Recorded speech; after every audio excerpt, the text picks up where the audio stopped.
time for the banner saga. Roll the VT, Leah. Press the button, Leah. Hey! Press the button. God, I'm getting Stanley back. Fuck this.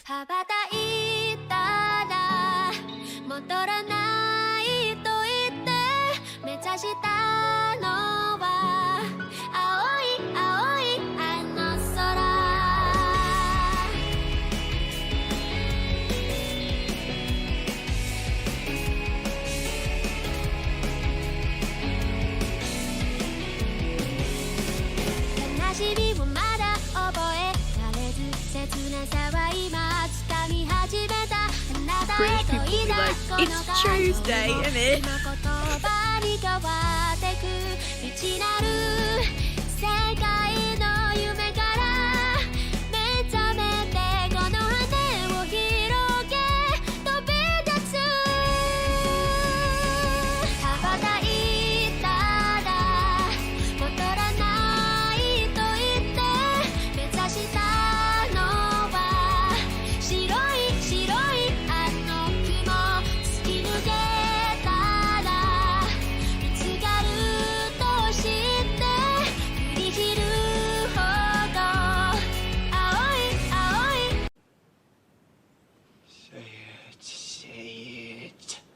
Abandoned my child. Say it louder. Say it louder. I've abandoned my child! I've abandoned my child! I've abandoned my boy! Leah thinks that she's like intimidating, you know? This is what Leah thinks she looks like. This is what Leah looks like.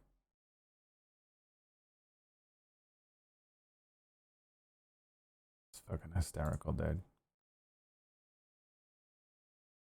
It's adorable.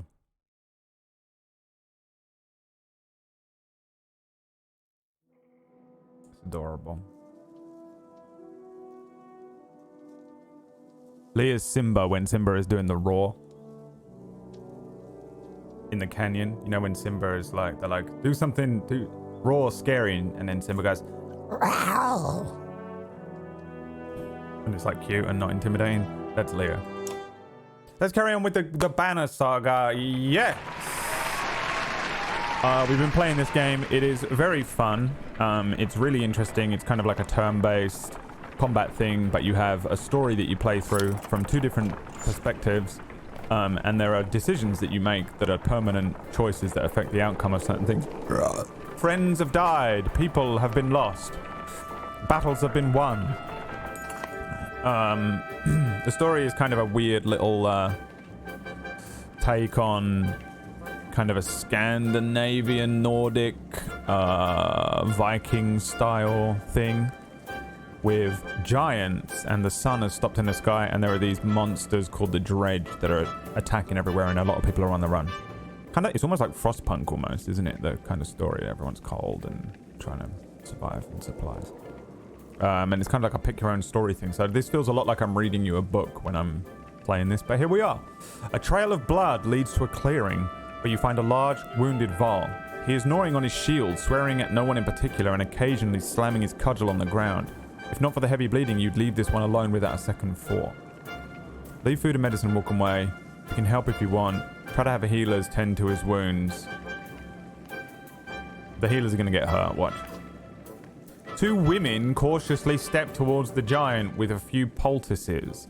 As one gently locates the bleeding wound, the Varl's eyes widen and he slams her to the ground, told you. He manages to kill the other healer with his weapon before your warriors cut him down. The others say nothing as you wordlessly return to the caravan. Knew it, dude. I knew it. Hi, Dust Monkey. I hear Solomon's dead. Spoilers. The caravan is buzzing with worry. In the distance, someone has spotted a large number of dark figures following you. The Dredge! Cries one woman. But something about it tells you they don't quite look like Dredge. Gods be damned, chokes Onif, standing on one of the carts to get a better view. Worse than Dredge. That's Ekil. Is he coming after us? I wanted to bring the story to close for a while and just felt right. Yeah, fair enough. fair enough. It's interesting that I saw you on your last night, you know, or your kind of last night. I'm standing there staring at Jim, filled with infection. The news spreads throughout the clansmen like wildfire. Ekil, why would he? Starts oddly. Unless he's after you, Onif. He's insane, interjects Onif, and unpredictable. There's a good number of fighters with him. Your mind races considering what to do. Outpace him. Dig in for a fight. Lead a charge, keeping him away from the caravan. Yeah, fuck it, dude. Let's take the fight to him. You gather Onif, your allies and fighters, and head out into the wastes. Weapons drawn where the caravan won't be involved. Rook, my good friend, he says as you approach, throwing his axe on the ground. We come to parley, not fight. Oh. Dude, I was about to mess him up. Why would I believe a word you say? Rook, we're good friends. What happened? You tried to kill us. Just go back to Frostveller and leave us alone.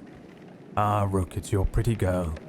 I'm glad nothing happened to her with the dredge, I mean. My friends, how could I forget everything you've done for me? Broke into my city, took my warriors, took one of my best men. How are you, Onif? Do they treat you well? Shove it up your ass, Ekil. If you come out here to kill me, let's get it over with. Nothing like that. You must think you know me, or people like me. What did Onif tell you? I'm crazy?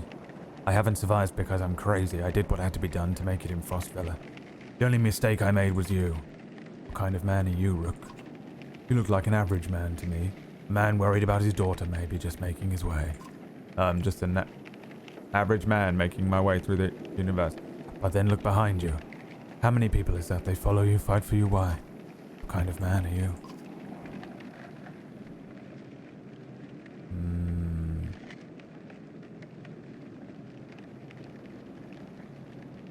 I'm doing my best like everyone else. We're all doing our best. Why are you their leader? Why do they look up to you?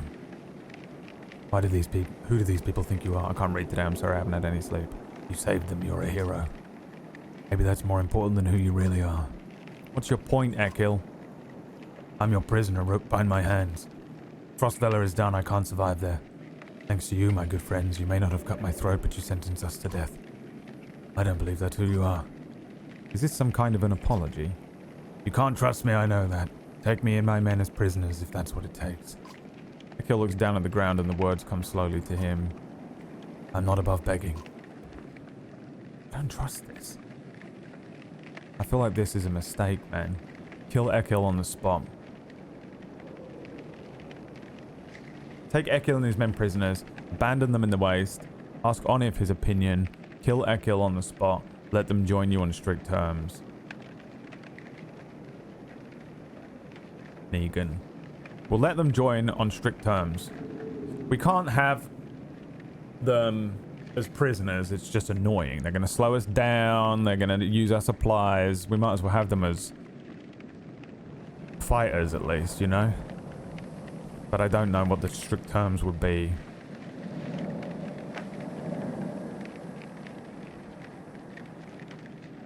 It's hard to tell. Banner sag me. Does that work? No. Also, PB, you need to play this game, by the way. You should play it more than I should play it. Let them join you on strict terms. We need fighters. You fight the dredge just like the rest of us. You fight for everyone now, not just yourselves. And if you even look the wrong way at a single man, woman, or child in this caravan, there will be no hesitation about killing you on the spot. You do us a greater honor than I'd hoped, Rook. These people are right to follow you.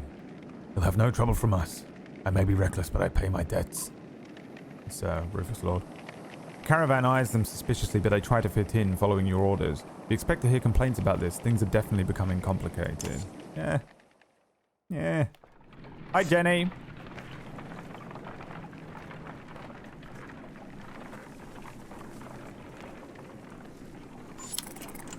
We should rest in camp to recover. Oh, morale's weak. Morale has become poor. God damn it, I can't camp here. Oh, unless we do.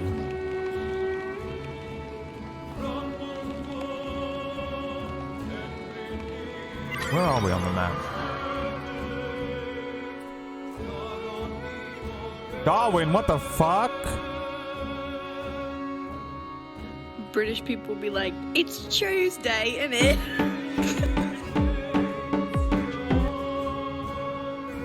We're here. We're kind of heading to Grofheim as well, aren't we? I wonder if we'll meet with the other group or not.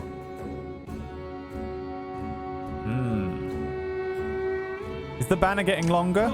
That's interesting. Yeah, I wonder because they type their stories on it, don't they? Yeah, it is. That's interesting. Darwin, thank you so much for the 10 gift subs. Congrats if you just got yourself a gift sub from Darwin. Enjoy the emotes. You find a surprising number of people camped out at the Godstone. They've been here quite a while, ever since the sun stopped. Apparently they think Radomir, the sun god, has come back, and they're worshipping him despite the bleak environment. Wow, can't read today. Ah, dude, the insomnia and the sleeping pill combo has obliterated my frontal lobe today. I can't think. They welcome the caravan, mingling and swapping stories with the others while you rest. They have almost nothing of value to trade, but their leader approaches and offers to let you join their tribute. Join their tribute. Ask what the tribute involves. Gallenfury, one says, showing you a golden liquid in a silver bowl. He places some on his chest, which almost sounds like it's sizzling, and explains through clenched teeth it's a gift from the sun god, an oil that burns like the sun and lets them see things clearly. See if anyone in the caravan is interested. Not surprisingly, you find no takers. You wonder how devoted you'd be to go in for it yourself. Inspect the Godstone before departing. Nobody can really agree on what Radomir looked like. As fond as he was of his own isolation, he never directly contacted humanity.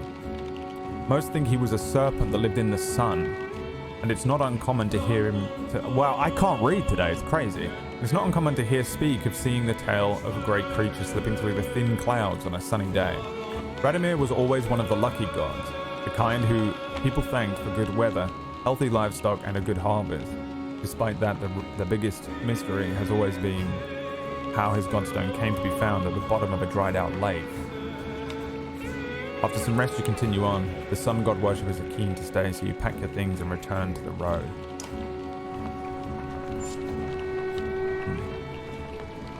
We need to camp.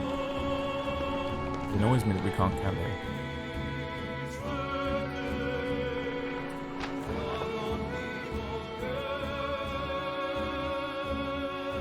So, do we have a new boy? Can we fight with Ekil? We can, look. Guts. The character leaps to great heights before bringing down his axe on the enemy, causing all units adjacent to him to be knocked back, friend or foe. Affected units take normal strength damage plus 1 strength damage for each tile they put. That's sick. We need to rest because we got injured, so this is all good. And also the music randomly stops. It's one of those games where the music randomly stops. What does the Mogan or Hogan want from me? Hogan. Just take it easy for a while. People are noticing. Oh, they've noticed, have they? We're on the edge of dying daily and you want me to take it easy. Gods, I should be ploughing twice as many fields, you understand. Don't get us thrown out of this caravan, Mogan. It's not just you who suffers. Right, so you get married, have kids, now I'm supposed to settle down too, yeah? What happened to... The two brothers clam up as you approach. That's right, I've got a kid to take care of. Cool your head, Mogan. Hogan departs, leaving Mogan looking awkward. Rook, what brings you around? Nothing. I'll be going. Rook. Don't be listening to rumors. We ain't done nothing but help this caravan, haven't we? Okay, Mogan. You leave, resigned to letting whatever issue there was resolve itself. Yeah, leave Hulk and Mogan alone. Just leave them alone. Okay? They're important to us. Morale's up to good. How's my injuries looking? Injured for 1 more day on the big boy. We've only got 12 days of supplies, so we've got to go. Can't afford to stay another day. The brothers are the most precious. The most precious to us. PB, are you still here? Look at the birds. What does that mean? Several people have noticed black vultures circling above the caravan. Taking advantage of the light snowfall, they pose no threat, but they have a visible impact on the mood of your clansmen. Yeah, PB, you will like this. It's like Final Fantasy Tactics. Kind of. The combat. And, it's a story. It's a book. And you,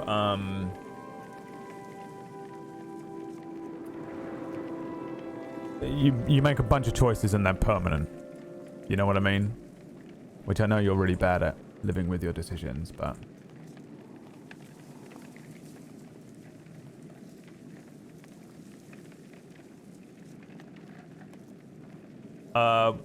The next time you look back, Oddleaf is firing arrows into the air, which nearly tagged the birds once or twice. Get lost! No dead down here, she shouts to nobody in particular. Better get out some aggression. After a couple more shots, she managed to tag one of the vultures, which falls out of the sky. She recovers it, laughing to herself, and comes to show you the black feathers. You know, says Oddleaf, scanning the caravan, a lot of these women, could do this. You can tell from the look in her eyes, she's excited about the idea. I think I'm going to start training them on how to fight, she says. Encourage Oddleaf to train the women. Oh, he's a misogynist though, isn't he? Try to keep her expectations in check. It's a good idea. Just don't expect everyone to be a crack shot like you, Odd. She smiles, and you know from experience that she's going to try to outdo your expectations. We'll see, won't we? She says, heading off to talk with some of the women in the caravan. Women? Women as fighters? Absurd! Ridiculous! A foolish notion. I shall have you stop filling these women's heads with absurdities and foolishness. Or it is Misogyny Tuesday. British people be like, it's Tuesday, innit? Ahead, you find what appears to be a good number of peasants surrounded by brigands. One of the armed men looks over his shoulder and says, Gods be damned, this is all I need. Listen, don't interfere, one of these supply wagons is yours. While remaining silent, the peasants plead to you with their eyes. What's going on here? Nothing concerning you, he replies. And before you start telling me otherwise, these are my clansmen. Thought they could run off with every scrap of food in the village. Now all I want is you to move on. So take your share or don't. Draw your weapon. The man turns completely towards you, shaking his head. Had a feeling you'd be that type, is all he says, before the brigands rush you. Brigands rush you. I can speak. I can speak. I can speak. All right, let's take the women out for now. And put in... Actually, no, let's take one of each. An archer, and we'll take Ekil in for a fight. We've got to keep Hogan and Mogan in. We've got to keep Ivor in because he's the only Vol we've got. And Rook is the boy, so away we go. Cease with this drivel. Women are to be seen and not heard. That is all.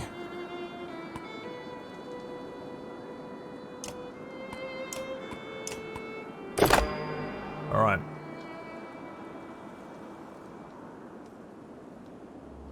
You know what?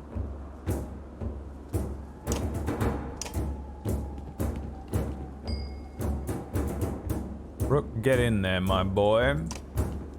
And fight. What did this do again? Oh, this is get all the allies. Oh, so Rook should be going last in the turn order.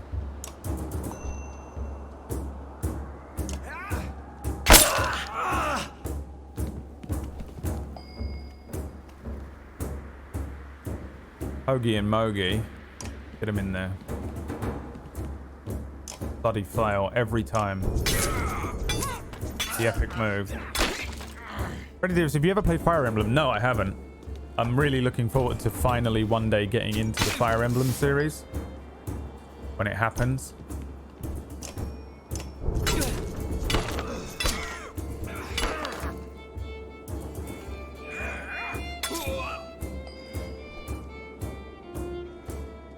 Thracia 776. The people of Thrace.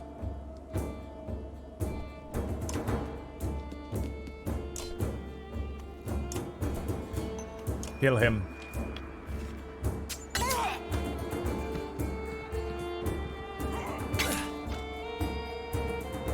That's a Fire Emblem game. What, Thracia?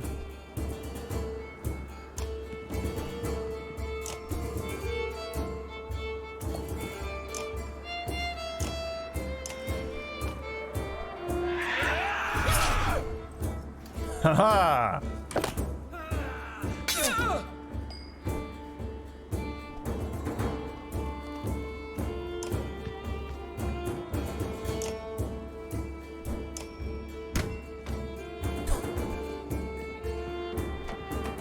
Fire Emblem Thracia 776.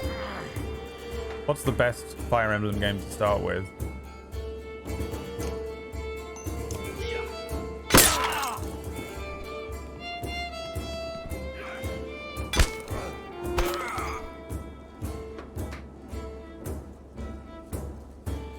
Whoa, whoa, whoa, whoa, whoa. Bloody flail.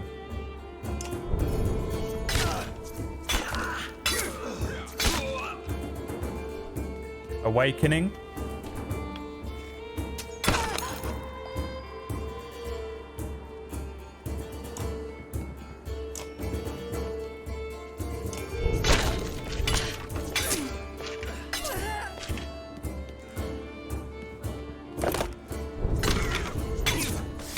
Are they all connected stories, or is it like Final Fantasy where they're all different? And nothing else matters.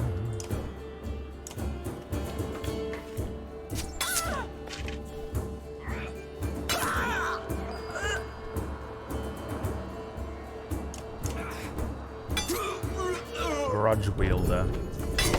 That doesn't bode well for me that he holds grudges. Oh, he's got that move.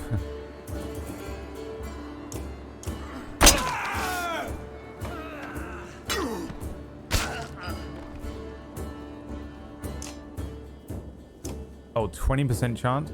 Oh, he was on 1 HP. I thought the other guy was on 1 HP. Oh, we don't have the ability. We do now. It's the bearded terror. He's arrived. That's what we call Merlin. A bearded terror. Thank you for the 5 months, my friend. How you doing?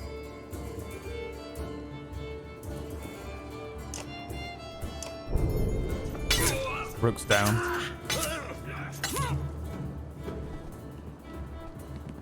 I'm starting to feel like I need to get a switch. Ven was telling me all about a Final Fantasy Tactics game that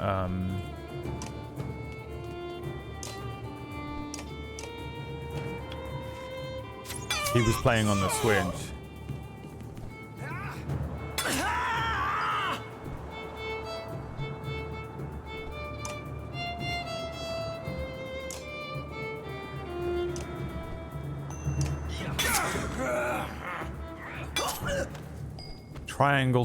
Triangle strategy.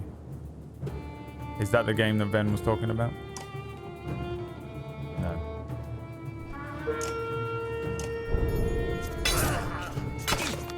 The brother is down.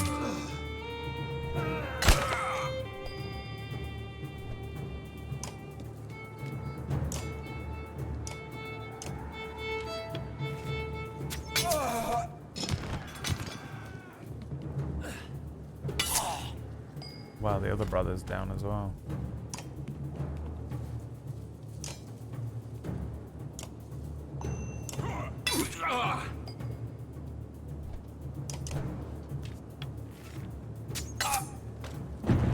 Rook, both brothers, and the Val down. This Val tough compared to the other Vals.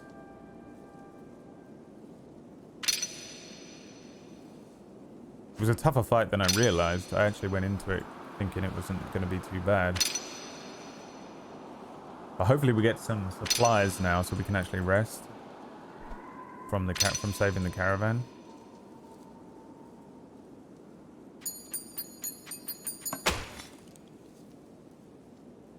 think safety stab. Yeah, no, Final Fantasy. There you go. There's the video for you, safety stab. That video is basically my opinion on which Final Fantasy to start with, and it doesn't spoil anything apart from like showing you a couple of little bits from each game to give you an idea. With the brigands either fallen or fled, the peasants they left behind thank you profusely. It is true what he said, one tells you. We took the food and then left. May the gods have mercy on me, I'd let them die. They hesitantly join your caravan. What do we get? 22 supplies? 37 clansmen. Strangers in Paradise. Yeah, I want to play that as well. I'm probably going to play it offline though. I was going to play it on stream, but then Square were doing their really lame thing that they do where they're like, you can't play the ending. Alright, fine, I won't play it at all then. Fuck you. Hi, Gav.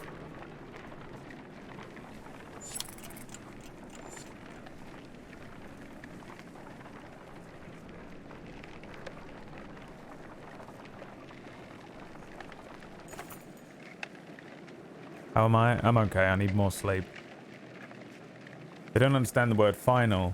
Well, isn't the reason it's called Final Fantasy because they were pretty sure it was the last game they were going to be able to make?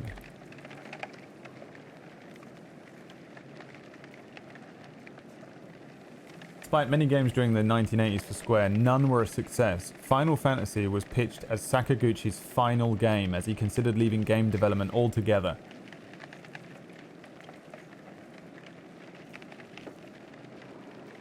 Imagine being in the back and having that banner whip you in the face. Alright, Jenny. Jenny! Sit down. Calm down, Jenny. Some clansmen have discovered a large patch of wild fruit.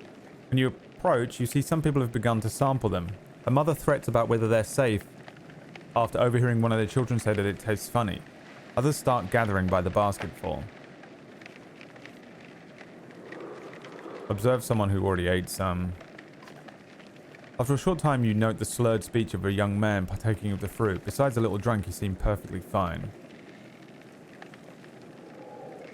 Take a bite yourself. Several watch as you taste the fruit. You pause after swallowing and feign choking. Alette rushes to your side in a panic, but your daughter soothes everyone's concern. Soon everyone is a little tipsy from the fermented fruit and spirits are high. Okay.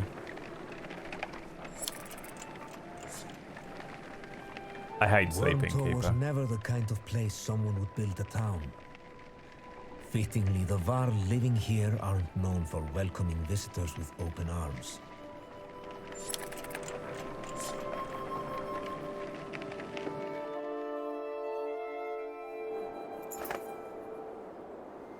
You made it to Wormtour.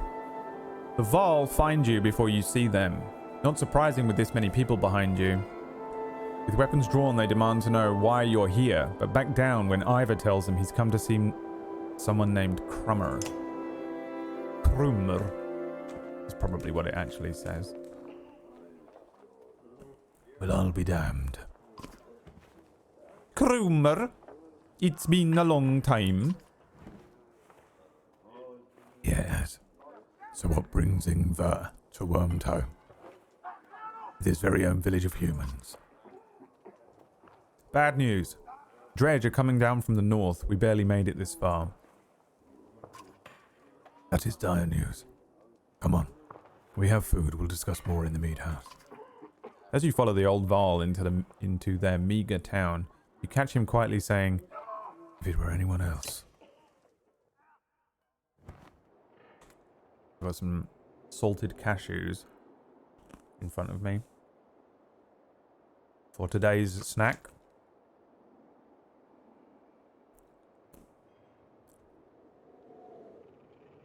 I've talked with the warriors here. I'll be honest with you. Half want to go north and find out what happened to Blotzbolker. Some think we should go to Grofheim instead. None of them are happy you're here. I just remembered what happened to Grofheim.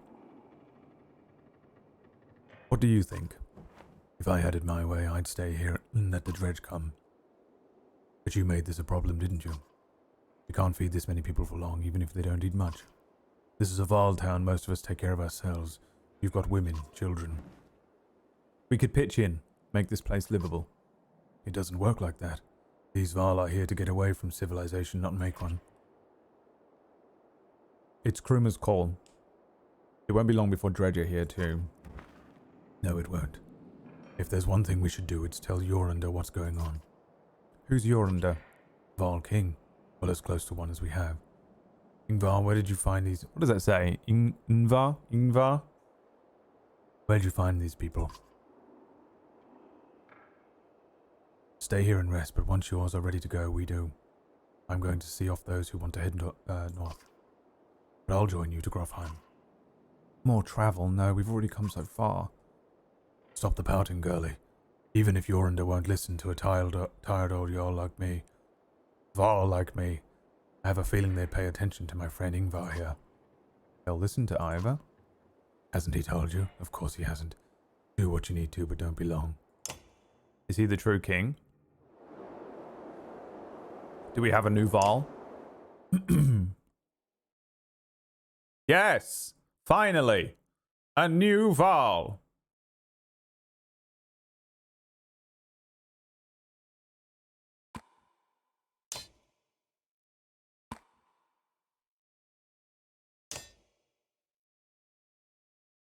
Squad. Also, she's got a promotion. 15 renown. More health.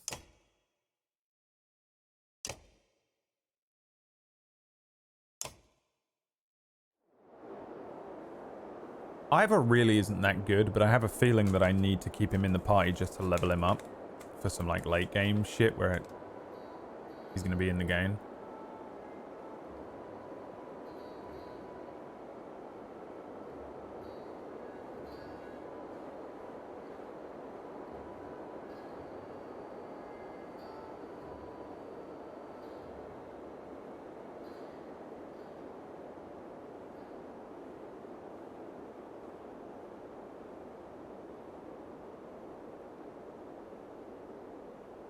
Right, let's talk to him.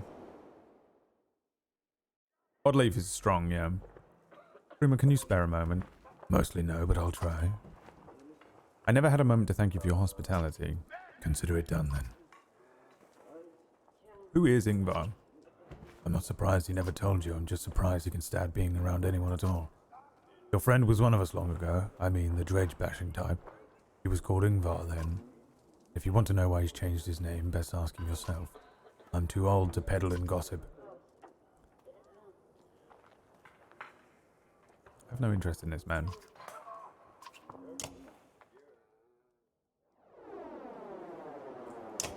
Need to buy up some supplies.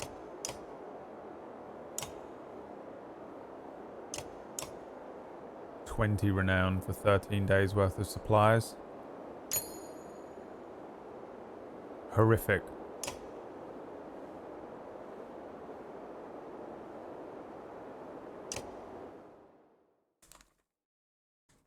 It's so interesting. Grofheim's quite a few days out, says Kruma. But nothing worse than crossing the wastes.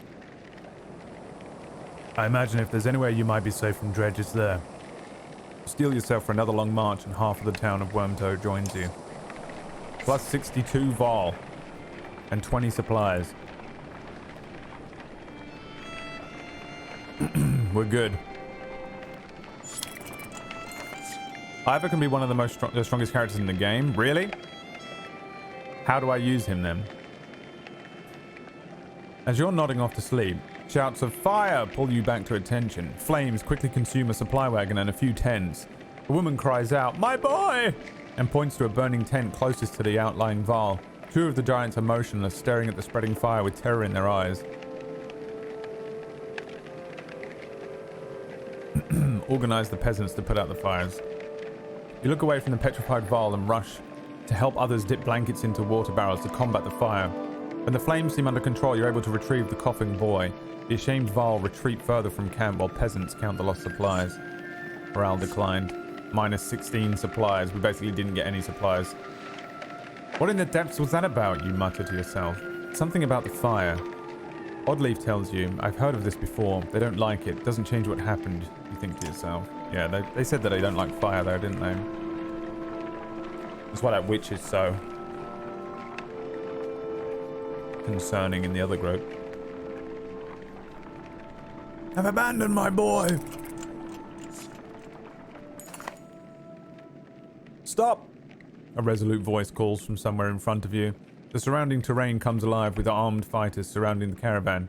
No need for bloodshed, the leader says. Leave a couple wagons and pretend you never even stopped here. Attack immediately.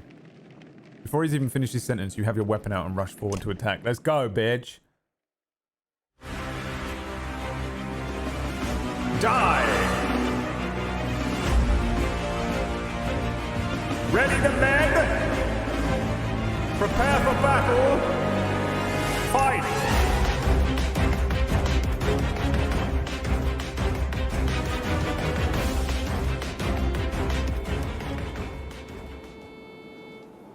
Okay. Nuval, who this?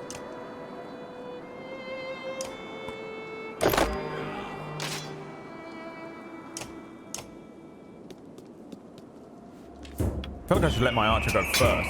Like, Oddleaf should be the first one, really, shouldn't she? Forge ahead. Select an ally to move forward in initiative. Interesting. But no. We attack.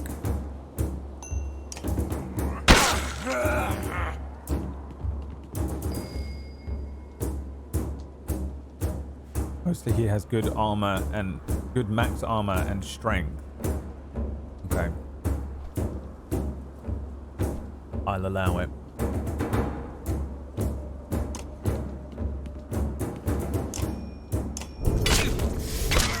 Send in the Bravos.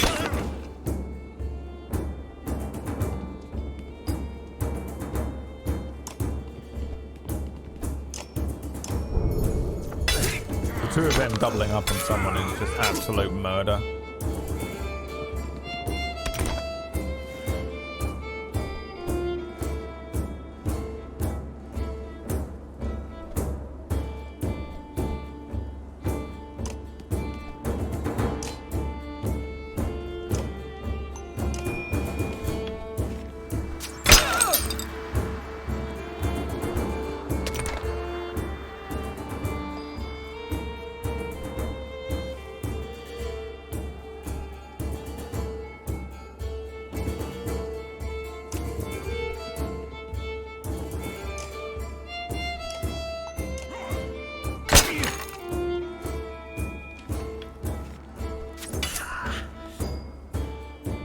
How very dare you.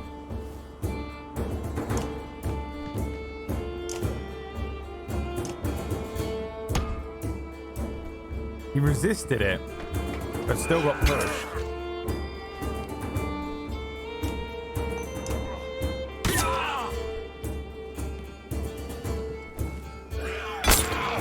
Interesting. They went after him.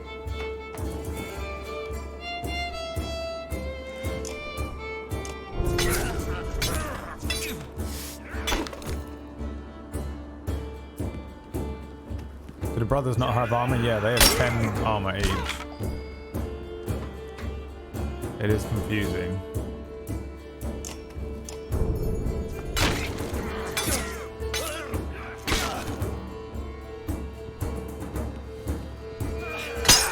There you go.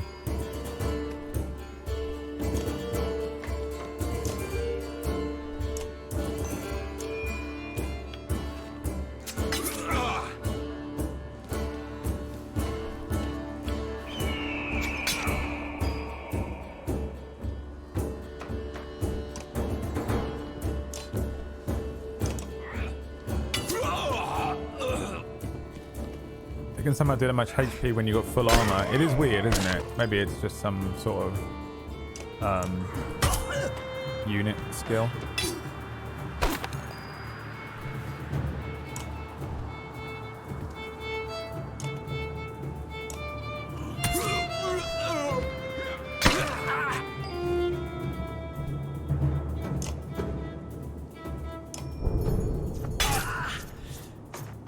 done.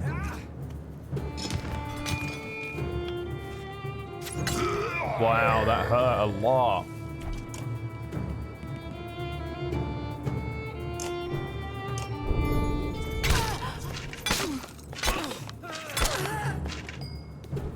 We may be able to kill her.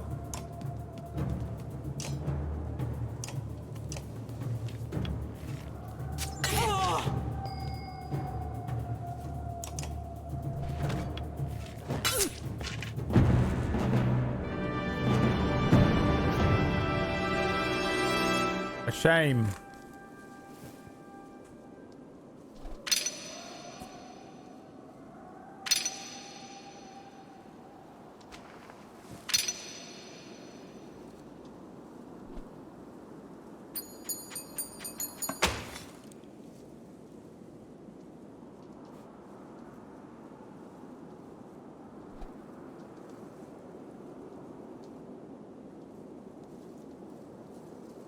Please hold the line while we try to connect you. The number you are calling knows you are waiting.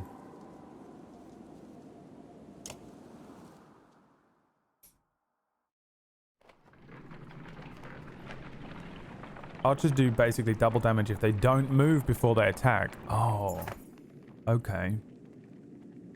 You haven't seen Alette for much of the day.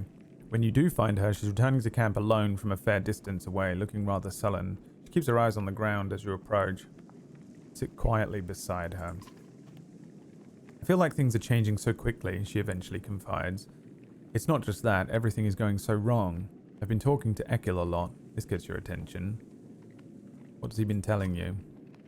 He told me how he and Onif are kin. Ekil had a sister who married Onif, but she died a long time ago. They've been bound since, but then Onif left without him. Just left him behind without a word. That's why he came after us.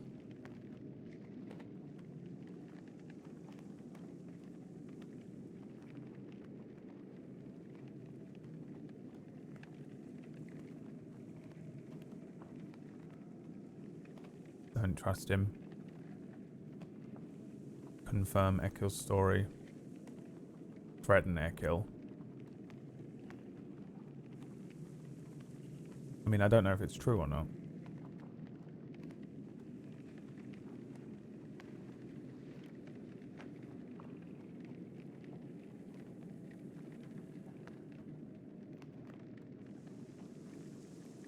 Don't trust that man.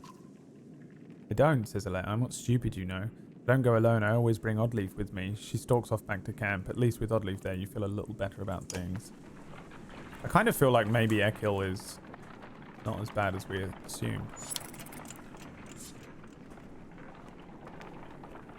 You know?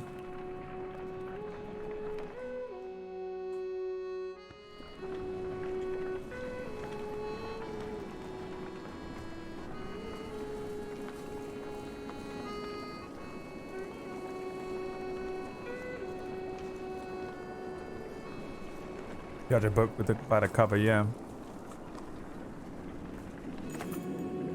There's also something going on with Onif, or whatever his name is. The godstone of Marek looms into view. Upon it carved a great ocean beast. Jagged stones jut out of the snow like shark fins. It's hard to imagine the Nordfelling wastes being filled with water at one time, but the godstone stands as a reminder of the vast lake it used to look across. A blessing, shouts one of the men in your caravan, holding up what looks like a silver coin. It's a fish scale, he says, pointing out the rainbow pattern that shows in the sunlight. Soon, a curious child has found another hiding in the snow, and then a third is discovered. Perhaps they'll bring us luck, you overhear. Before long, the caravan has become obsessed with gathering the shining scales.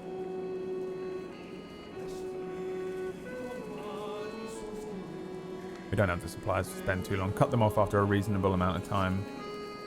And you awake to find people still searching through the snow and shrubs. You call it off. You can't spend another day here, you tell them. Be glad for the luck you found, and let's go before it runs out. They fret and moan, but eventually you get them back on the trail. Around the climb. Cool. We don't have the supplies for this, guys.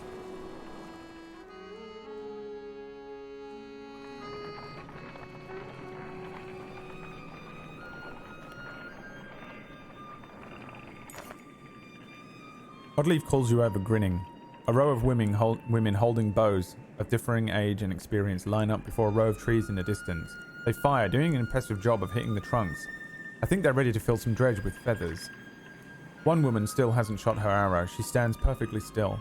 The others watch. Just as the winds shift, she lets go, and her arrow flies not into one of the trees, but a snow rabbit that had scurried from underneath. Dinner, she says, smiling. A group of men from the caravan approach. Listen here, says one. Practice all you want. My wife isn't fighting dredge. The other men agree in chorus. We don't want to see a battlefield full of dead wives and daughters.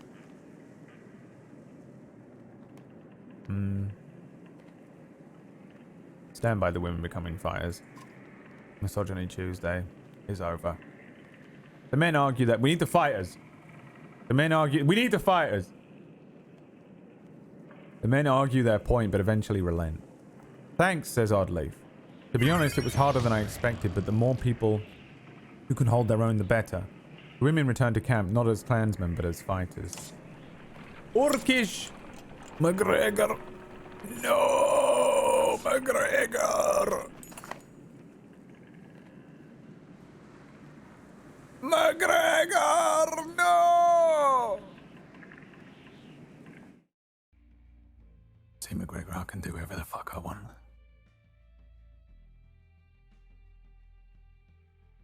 You know what they say, right? What do they say?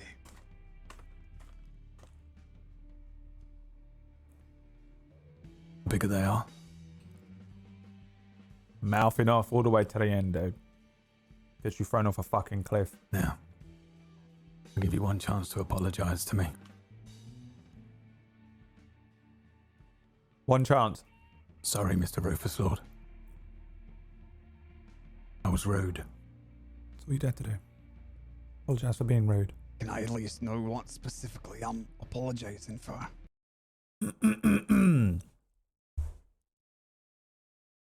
Sorry, Mr. Rufus Lord. I was rude. Didn't say it. Oh.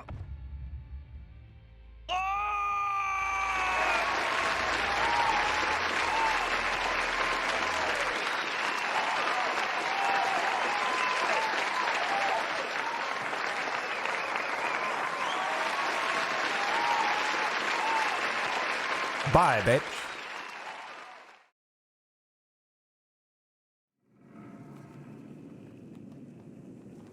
Didn't do it. Can't follow simple instructions. It's the only time Rufus actually respected you. It was a lose-lose win-win situation, because if you had apologized, Rufus wouldn't have respected it, because you were just taking another order. He just called you a slave. But if you didn't apologize, he would have respected your choice to choose freedom, but had to throw you over the edge. Although if you had said, I'm sorry, Mr. Lord, for being rude, I would have just left you on the edge of the cliff and gone back. A gaunt man and woman approached the caravan, hands held high. A word, friends, the man says. We are poor farmers down on our luck. The woman hits him and says, we're outlaws, plain and simple, 10 of us, and we'll help you in a fight for some food up front. Join us, but you'll be watched. The two quickly shuffle to a supply wagon as 8 more bandits emerge from the wilderness. They gorge themselves on salted fish and cheese, taking time to thank everyone. After eating, they politely keep to themselves. 10 fighters.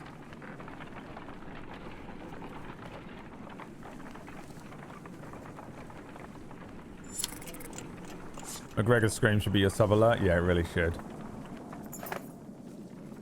McGregor missing out and just saying fuck you? Yeah. You hear a whistle on the wind and spot a long line of Val far up ahead, heading towards you. Behind them is a swarm of dredge and a trail of bodies, leading off into the distance. Get down there, barks Crummer. We're back in dredge country now. Don't let them spread out, shouts the lead Val as you approach the battleground. Soon you almost regret finding yourself fighting alongside them, facing off against a daunting number of dredge. Also, I was considering bringing Tar back. If McGregor, depending on how wounded he was, if he had taken a permanent injury and couldn't be law or whatever, I'd probably bring Tar back early just to hang out with him. Which would be weird because it was my fault as Brad, but Tar has always wanted McGregor not to be law. Tar and McGregor would be best friends. I think Colin is probably Sparks, Checkers, Dallas, Michael, Colin, and McGregor are really Tar's best friends at the moment. There's room in there for Carlias, Molly, Missy, if she like doesn't crack up and go fucking pure evil and actually kind of becomes, if Missy actually became normal and didn't quite, and wanted to stop robbing banks and stuff.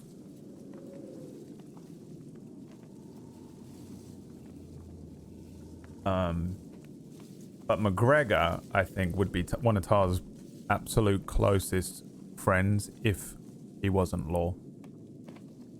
But he feels like there's like a gap between them. But something like this would probably bring Tar back. And just fucking... Tar has always wanted to just fucking openly hang out with McGregor all the time.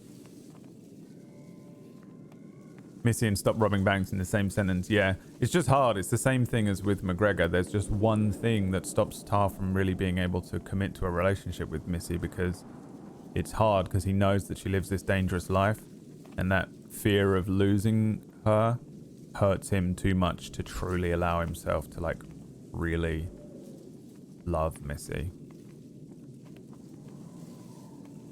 You know, hi Jack, we will kill him soon. God damn right we will.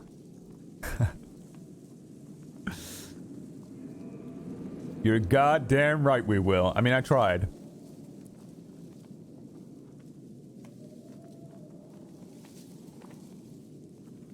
Anyway, yeah, I was considering it because I thought about it under the... I was like, okay, well, if he permas, Tar and Amber will have to come back for a funeral. If he's permanently damaged in some way that means he can't be law anymore, Tar would come back and just sit. I'd love to just sit on a porch with him.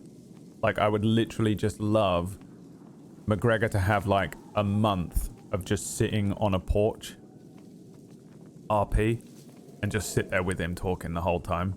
One of my favorite moments ever on Tar was when Tar and McGregor went fishing and told each other their stories and realized that they were very, very similar to each other.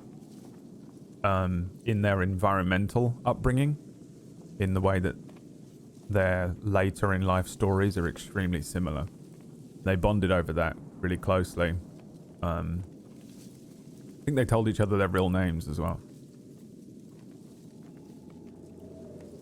Missy was being good until Tar and Amber left. Missy was being good until Bob died. I also got a comment off to McGregor when he was laying on the ground about shooting people in the back.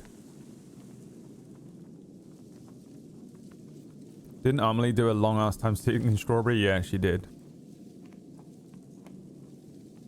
So did Sparks, I think. I think just before I got onto the server. Yep, there you go. His recovery will be a long one. Yeah, you should just tell me out of character if you want me to bring Tar back.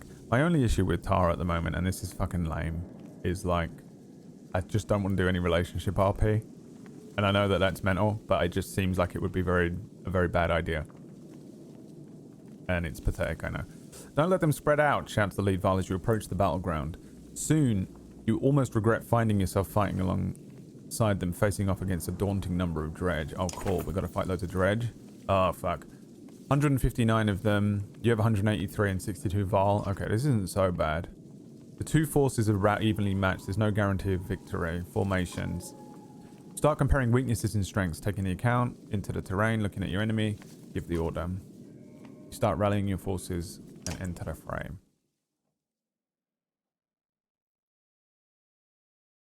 Yeah, Faye can't play Amber really anyway, so that's a thing. Let's take a promotion. 10 renown. So you said his like top end of armor and HP is good. So let's do that. But Ivor has got 3 days worth of injury, so maybe we don't actually take him in. We could take Fasold in instead. There's another Vart. Because he's got, that's 3 HP loss. Which is pretty devastating. It doesn't seem like it, but it is. Now we're going to put Oddleif first. Then Hogan, then Mogan, then Rook.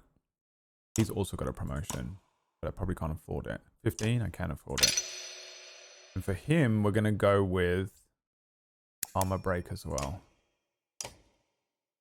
We're ready.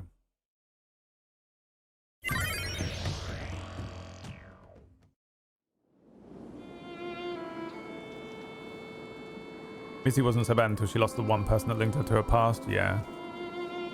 Yeah, it's annoying because the reason Tara's left is out of character reasons and not in character reasons, which kind of I'm not a fan of.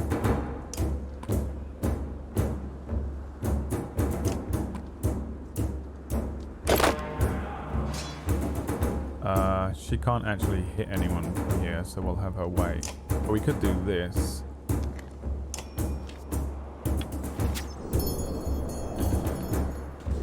Boom! Stunned him. Perfect. Now, Forge Ahead lets me move someone, but I don't want to do that. It's Scott Sterling! How's it going, Scott Sterling? You've had a 26 months, my good friend. I hope you're well.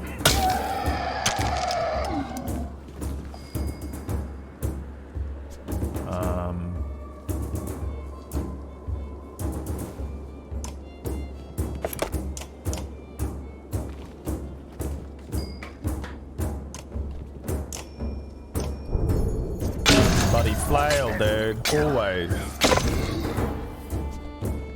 Now, here come these guys. They're annoying. Okay, not so bad.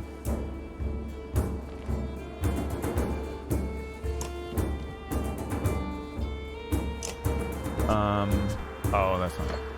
Never mind. Break his armor fully.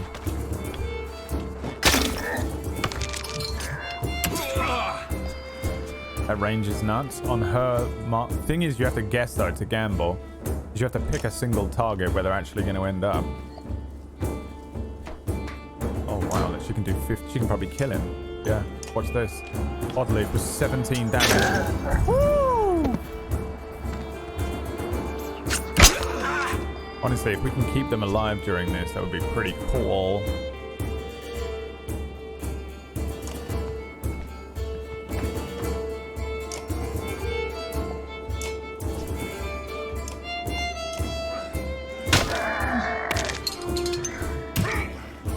Damage.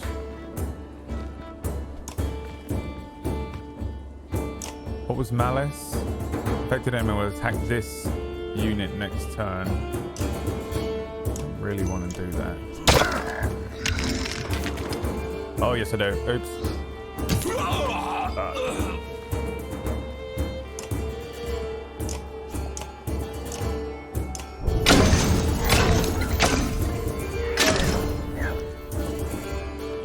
I love how differently your playthrough is going. I play games in whatever way you play games, I play the opposite. Right? That's what we've learned over the years.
5.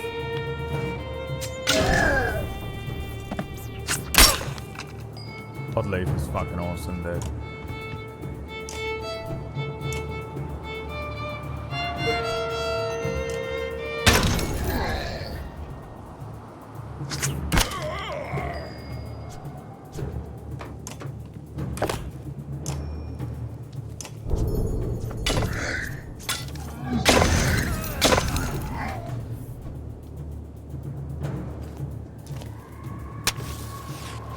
Ooh, what is this?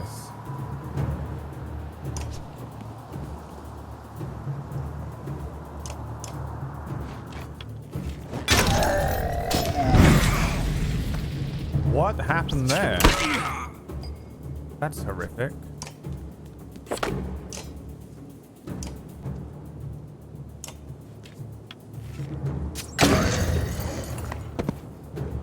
The enemy's been pushed back all the way down the line. This is almost tempting to take the fight.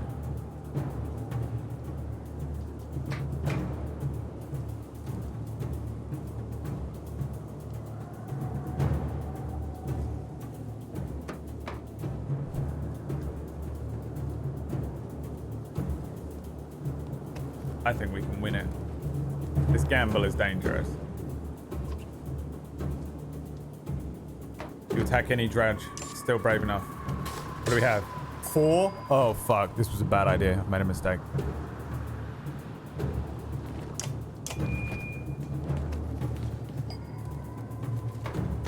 Kill, kill, kill. Kill them all.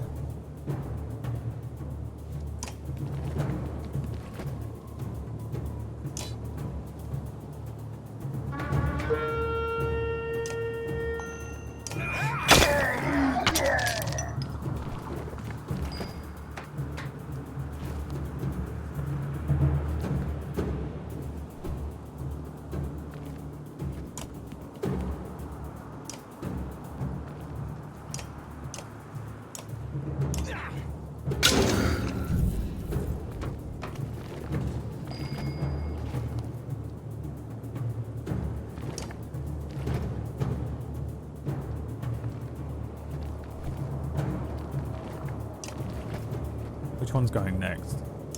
This one.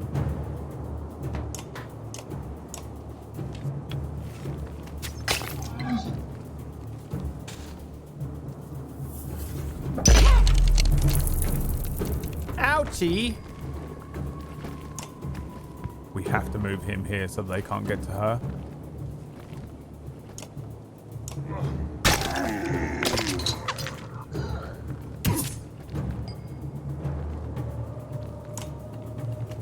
Fucking Hogan, dude.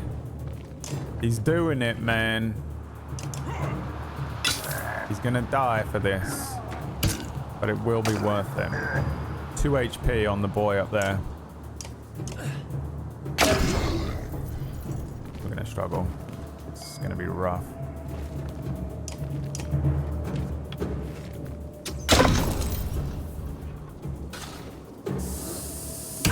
Oh, 6.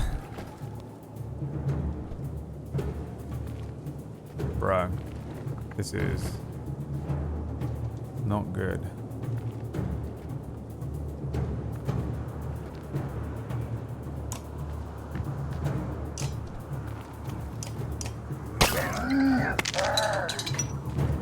Dead.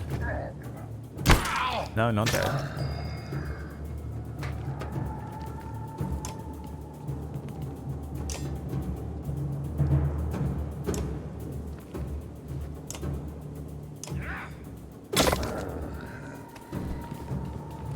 Dead. Really bad.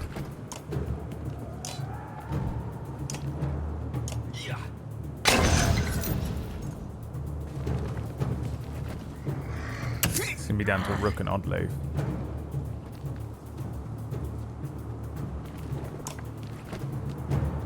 And she is seriously out of power.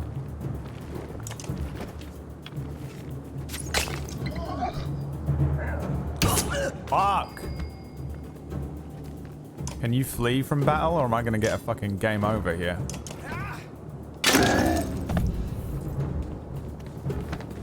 Dead. They're in pillage mode on me.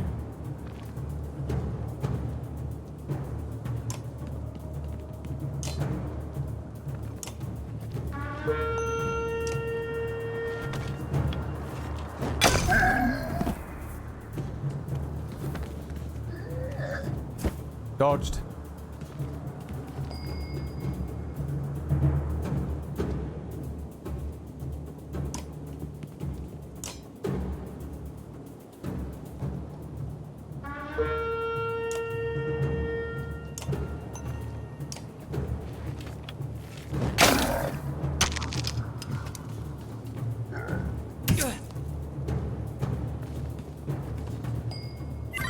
This is bad now.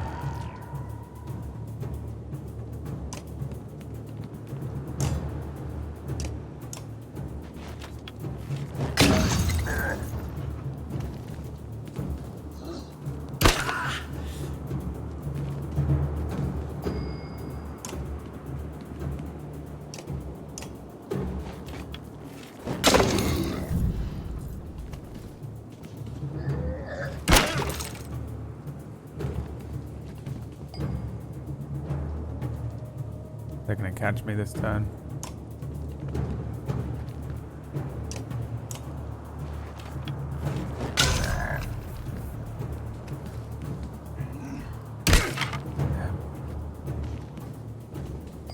No, they ain't.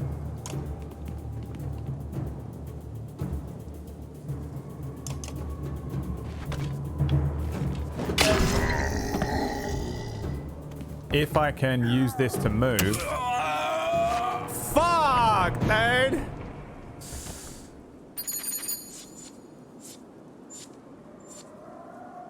What happens now? The flood of dredge overwhelm you, but above the din you hear Falsot shouting to his warriors. When you come to, you realize they somehow managed to drive off the dredge and keep the caravan safe. Man, that would have been... If I was going to use my one move to fucking outrun that guy, and I might have been able to fucking outpace him.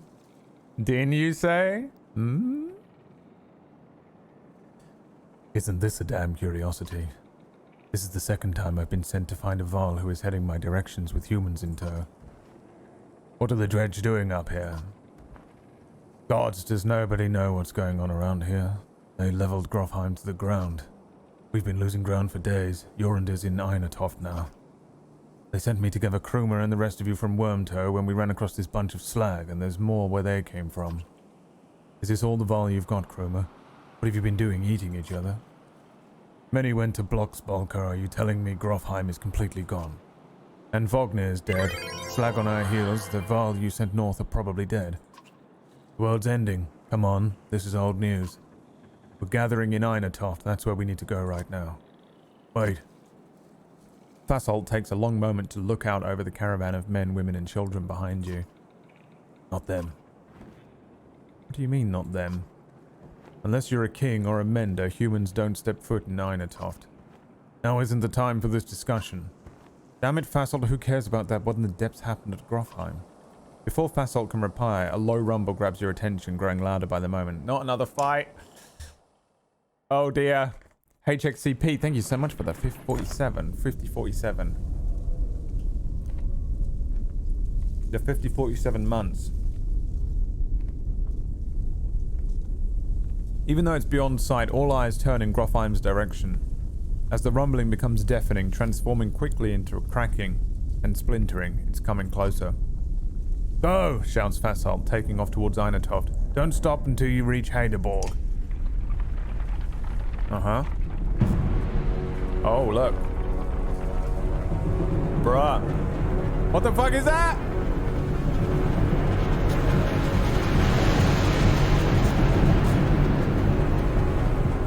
What the fuck is that, Leviathan? Dude. Is it shaping the land? What is happening here?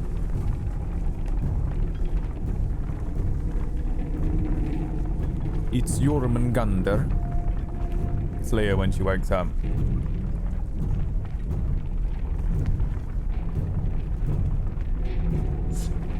Morale improved somehow.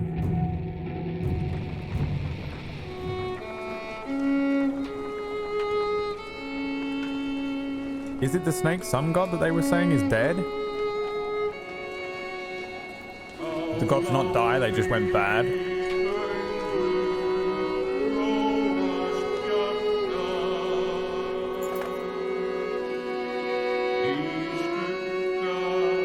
After 3 terrifying days of tremors, we reach the godstone of Haderborg, which is teeming with Val who want to know what is happening. Others busily mend makeshift defenses set up around the godstone of Haderborg, creator of the Val. Hold up, pants Fasholt between long gasps of there. We're gonna have to talk.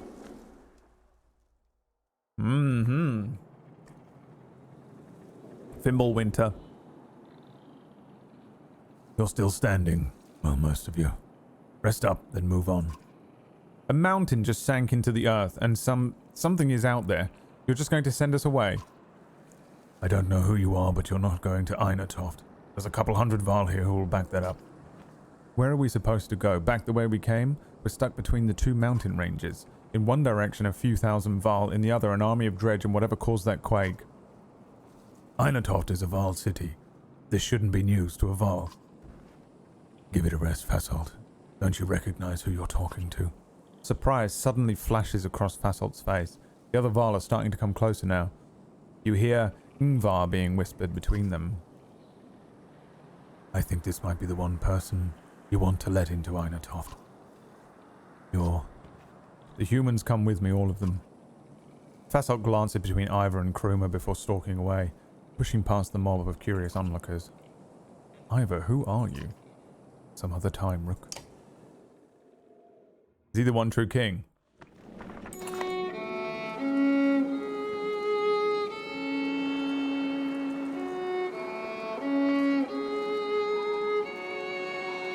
You spent the rest of the day recovering. Val come and go in packs, and most of the chatter is about the quake that just sank mountains into the earth, or the dredge that are still on their way. You hear rumors that a massive chasm opened where the earth split. Inspect the Godstone. Every time. The little you know about Haderborg is that he was a disciple of the Loom Mother and learned to create under her guidance. He created a few beasts but soon became bored with simple animals and began combining man and beast, ending up with the Val. That's the myth anyway. One thing is certain, each Val alive today was created by Haderborg, and now the god is dead. The Val here now are the last ones that will ever exist. A profound sadness washes over you. Krumer is already here. It is good to pay respects, He says, as you both stand there in silence. Give this to Ingvar, He says, turning to leave. It was once his, and that stubborn ass refused to take it back. Krumer hands you a massive studded belt. What was my old man called, Whack, in the offline D&D campaign I played?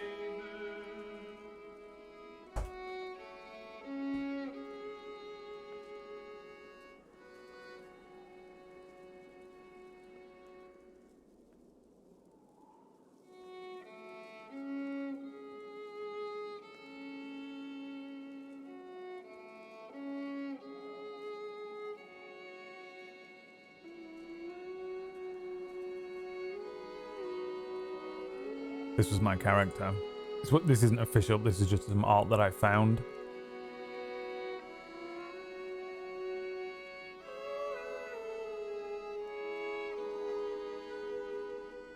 What the hell was his name?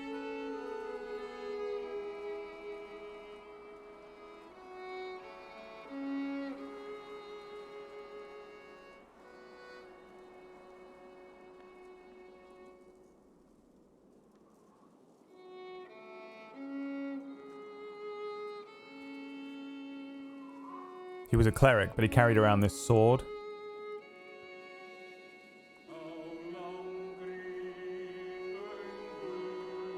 Tuleva Makara, I think it means sausage man. Or future sausage.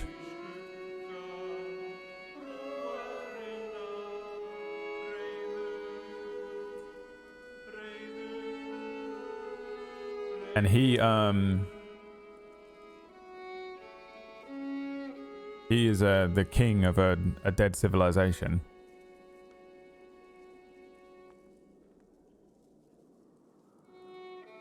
And he was an old Fearbolg. Yeah, that was his whole story. Yeah, PB. They never found out. So it had been like 400 years since his entire race, and not race, but like city and everything had been destroyed. And he was a prince at the time. And the king, the sword he had was called Monarch. And even though he didn't use it, he would carry it around. And it was the king's sword that was, and it's the last thing. And he's a king of no one. And that was his whole story. It was fucking dope.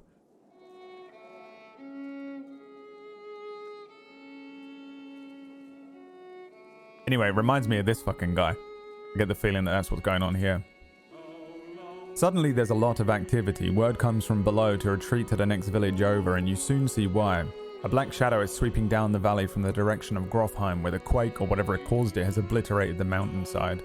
On closer inspection, it's a veritable ocean of dredge, more than you imagined possible. In their midst is a towering giant of dredge, blood red from head to toe. You gather your things in short order and join a good many Val, leaving the Godstone behind. Jesus Christ. Gained item Farthing Yord.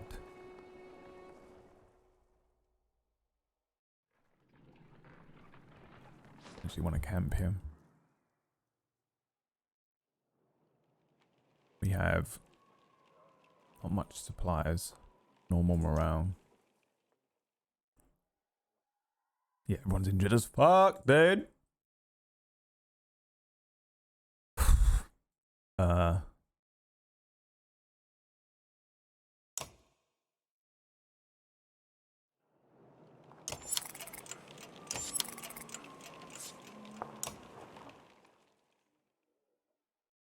Okay.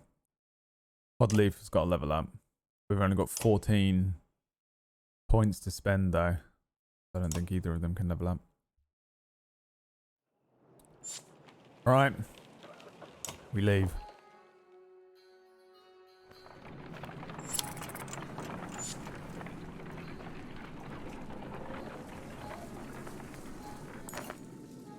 Someone's been nicking extra goods from the supplies, a concerned woman tells you. Counted these myself yesterday, no mistake. This keeps up, we'll all be starving before long. Post a few extra guards to watch the supplies. To deter any further theft, you discreetly place some trusted guards by the caravans. You hear a few people casually point out the extra manpower, but nobody seems to raise an alarm for now. Yeah, who is it? Ekil, Onif, or the bandits that we brought with us?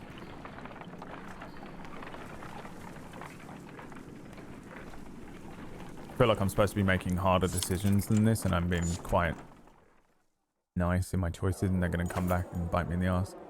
Ivor tells you, we can't stay here long. It will take 3 straight days to cross Burrow Pass, so stock up. There's no stopping once we leave. He takes off to speak with the other Val about setting up defences. Dad, says Alette, appearing at your side. I liked old Ivor. Somewhere in the back of your mind you feel the same way. You focus on preparations instead, realising that you may be one of the first humans about to set foot in Einatoft. Alright, let's buy up as many supplies as we can then.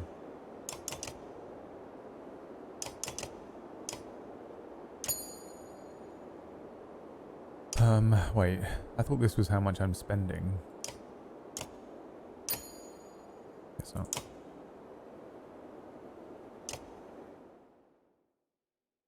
Hi, Chris. We'll rest one day. And then leave. Got 6 days of supplies. Good morale. Uh-oh. We approach a city that only Varl have seen and cross a bridge that only Varl could build. Let us hope that we are the only unwelcome visitors to pass.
All these warriors, another great war is upon us.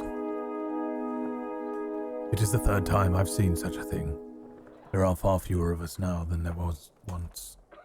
Kruma heads up the stairs to the Great Hall and returns shortly after speaking to some Val. What did they tell you? By all accounts, the Dredge are coming here. Looks like they plan to end the Val for good this time. This place will become a killing field soon. They say the Prince of Men is here. They've got a mender too. Oh, the other crew is here? Prince Luden is here? From Arborang? In any case, we'll be given no audience today. Remember the last time you were here, Ngvar? It's Ivor. Yeah, I remember it. What now? We find somewhere to rest. I'd recommend keeping your people out of trouble while you're here, Rook. In fact, keep them invisible. Yorunda won't be happy you're here. You're shown to quarters but could wander the city while you wait for an audience. You feel like you could sleep for a week straight. Dude, is the other crew here? That's dope, man. And we can be able to mix and match.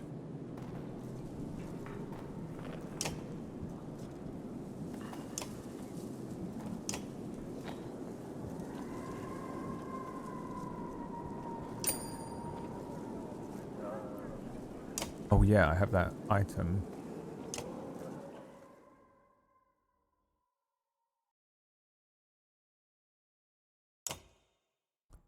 An elaborate belt first discovered around the waist of a Val who somehow froze himself deep within the glacier. Who is my...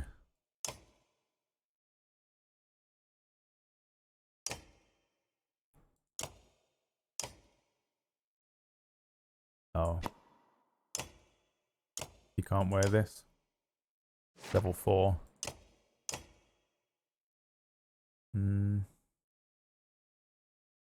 Oddleaf is a damage dealer, so... Oh, we could maybe give it to him when he levels up.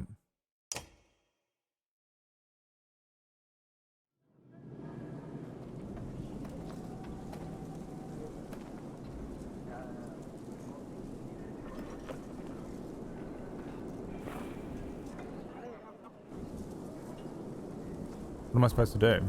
Rest? Okay. As you settle in, you receive word to come to the Great Hall the next morning. Ivor suggests not speaking unless addressed. And even then, keep it short.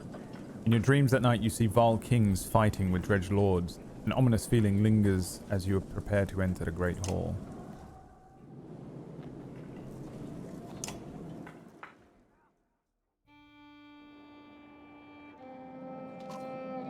Well. Enough, Eyvind. Oh, greetings from Wormtoe, Yorunda. I've brought an ally. Who are these people? We don't have time for games. Wait, I know you.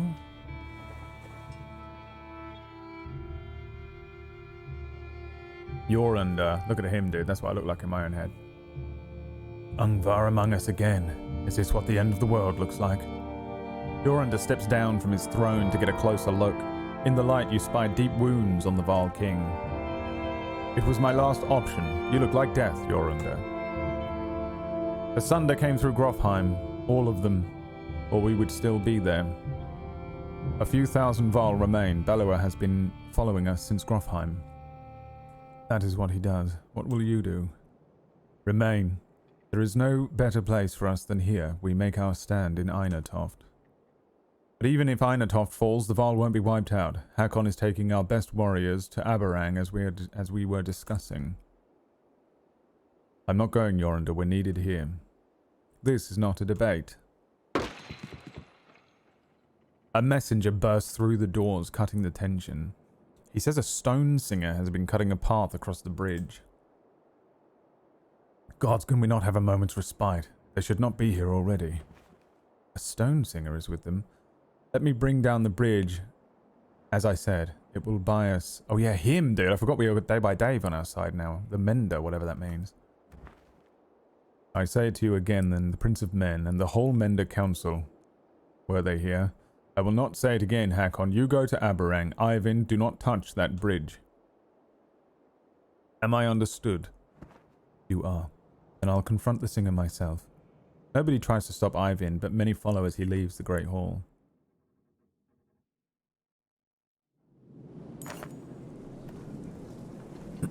The Mender walks past great companies of Varl on the way to the bridge.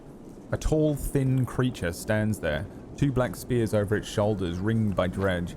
The Varl have backed away in fear. Ivan stops before the stilt-legged figure. Suddenly, Ivor is beside you. What is that thing? A stone singer, mutters Ivor, as close as the dredge come to menders of their own. I've only seen one before and it didn't go well. Can Ivan win this? I don't know. I think we'll find out.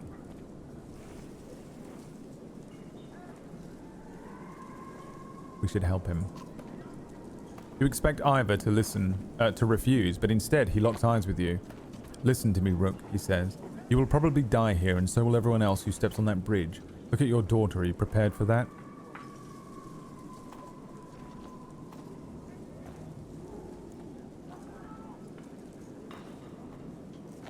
She's fine. You're not doing this alone. I won't stop you, says Ivor. Fight like it's your last. You're not sure what to expect, but you draw your axe and soon find yourself standing behind Ivan on the bridge, wondering if you made the right decision. Is it Rook and Ivan versus whatever the fuck her stone singer is? Oh, it's all the boys. We get to bring all the boys? Alright. What do we want here? What the hell is a stone singer?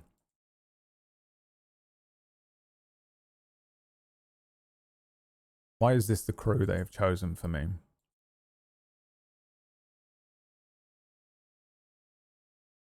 Why is Mogan level 1 and Hogan is level 2? What does Ivan do? Ivan pulls fire from the sky onto any enemy within range of 6. The lightning strikes each unit diagonal to the target until it runs out of units to hit. He's a mage. He's a roofier. He's level 5. He is a roofier. Who do we want? I want Oddleaf in the party, to be honest. What if we do this? We leave the boys. Take Crummer.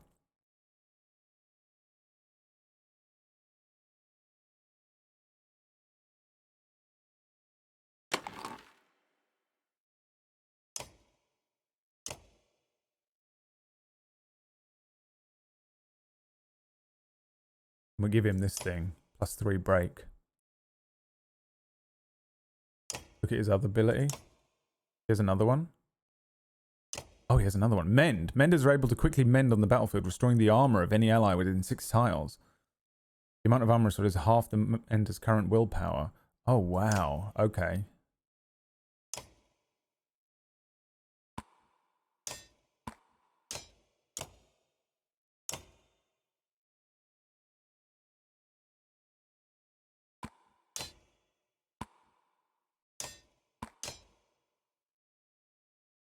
Here we go.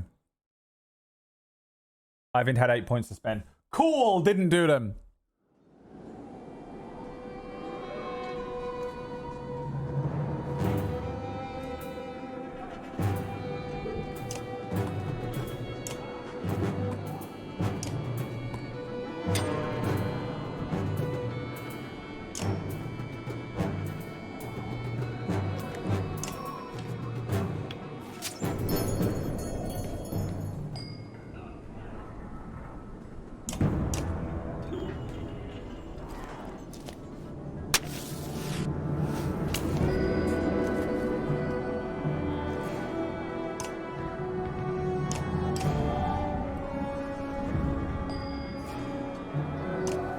How's that? Oh, it explodes. Fuck me.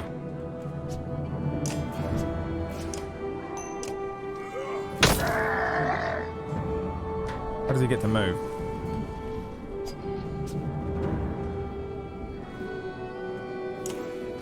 Arc lightning. Strength damage that arcs to all diagonal units. Mend. What type of attack does he have?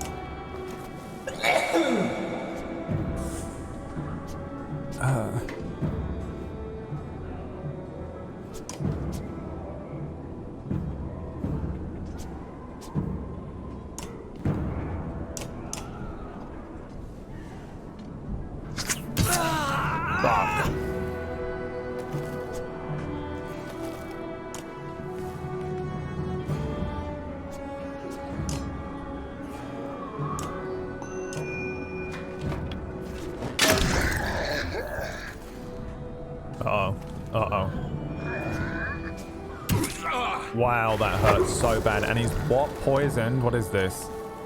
What's happened to him? Something's happened to him.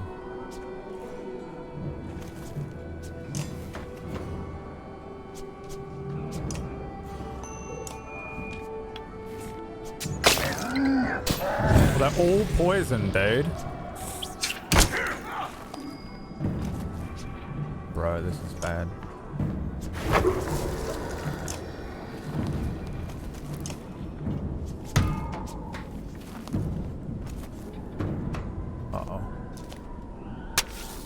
Uh-oh. He threw some bombs somewhere.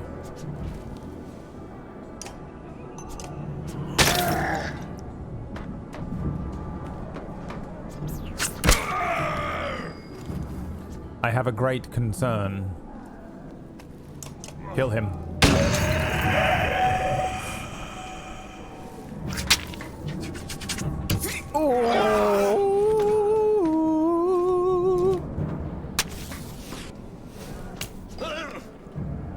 Oh, he's down. Fuck me, dude. I didn't get him. Didn't get to do nothing, man. Come on.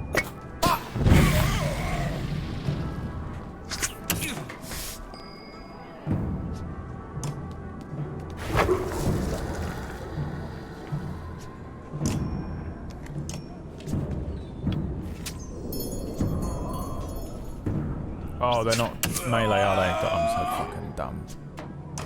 Imagine being as dumb as this, like, for real, though.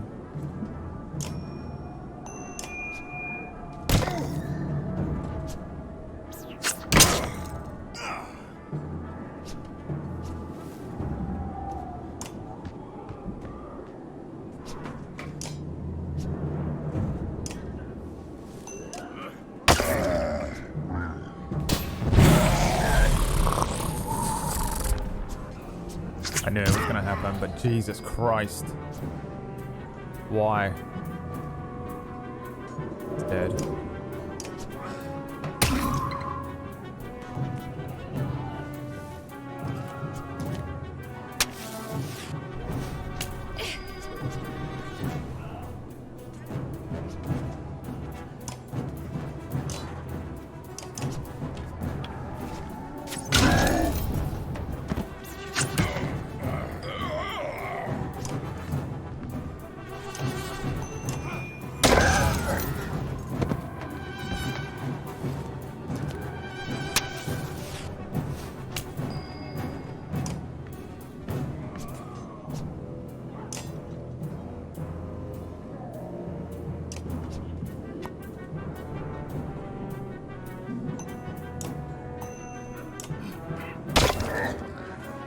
Leaf will kill them.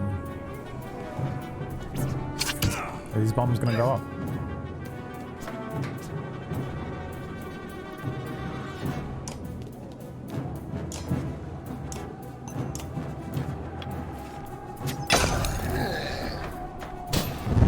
Oh, they don't affect them. Oh, he died. Fucking poison.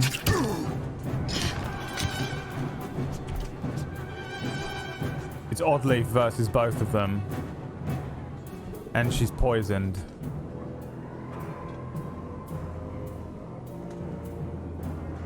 And they're slingers.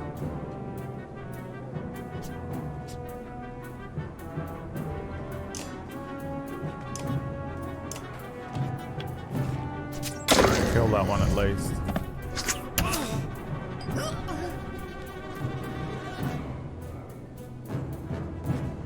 This is bad. This is bad. We're gonna lose.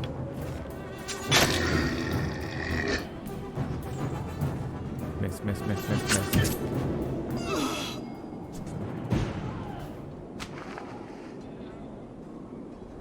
The poison, man. Absolutely ruined me.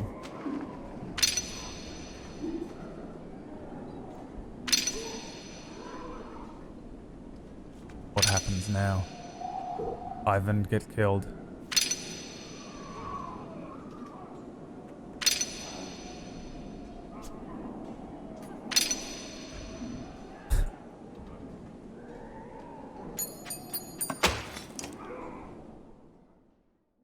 It isn't long before the Stone Singer clears a path for Bellower, and Einatoft quickly falls beneath the hands of his army. With the Vol wiped from history, the rest of the world soon follows.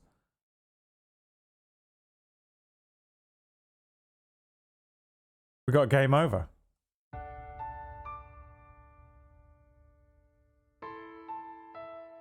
What the fuck? Turn to the last checkpoint. Wow, I've never had a game over.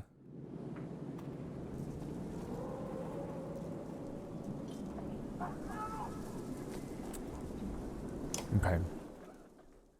We do it again.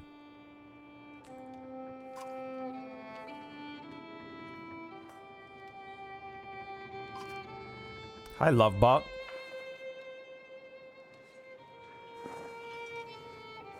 This game is basically Oregon Trail with a fucking dope story. I've never played Oregon Trail. I don't even know where Oregon is. But let me tell you, Lovebot, you keep dressing like that. I got an Oregon for you right here. Or Oregon? Never mind. An Oregon? You say it like that. What is that thing? Can Ivan win this? We should help him. You're not doing this alone. Okay. He has levels, so we want this. 4 points left.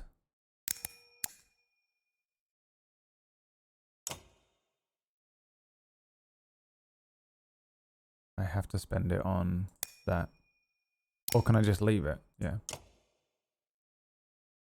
For the promotion. Now, let me think. What do I want for this fight?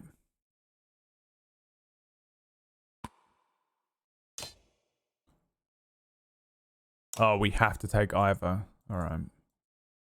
Oddleaf 100. Which one is Facile? Malice. Cromer instead of Facile. No.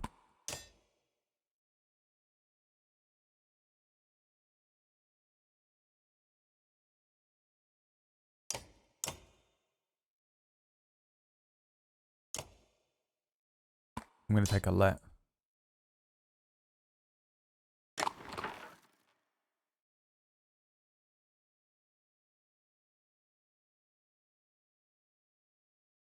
I didn't apply those points? Yeah, I did.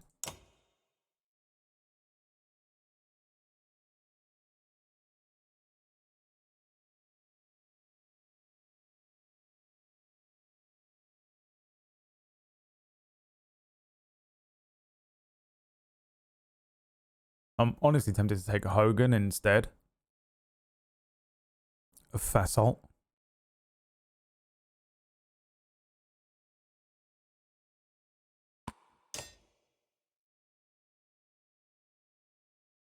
Whack right now, I know. He's been backseat gaming this whole fucking thing. It's killing him. Whack can't... I don't know how Whack can ever watch me play games. It's the same with me. I can't watch Whack and Whack can't watch me. Can't stand it. Alright, now this time we're going to spread out.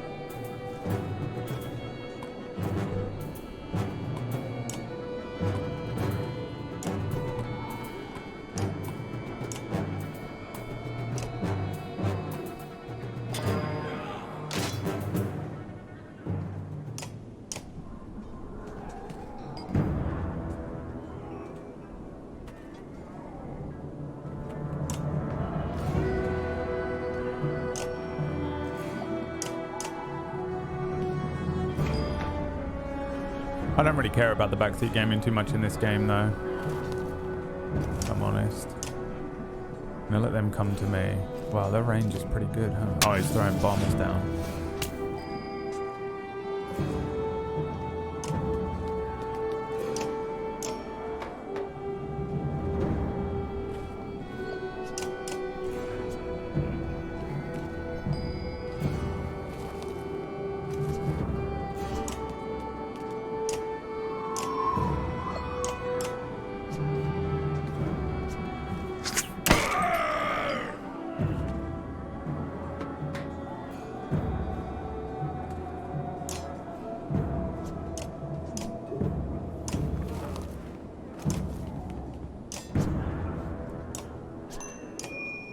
Just fucking opening salvo. Boom. Reduce this one's ability to do damage on his turn. What are you doing? Oh, he's doing this fucking bullshit, is he? What's the range on the arc lightning? Oh, pretty far.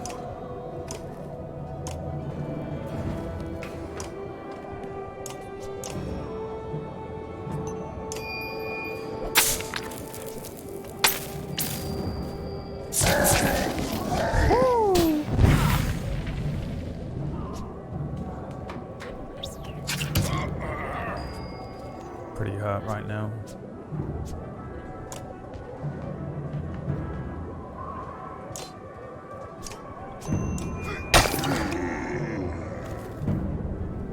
It's weird that they're retreating. I guess they're ranged.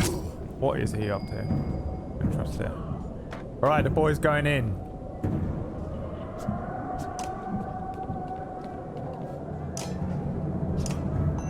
Kill him. Bang! Oh god! Oh god! My son! Alright, send in odd leaf. The time has come to deal some damage. Oh, they get +3 strength. They got their health back? That's fucking craziness.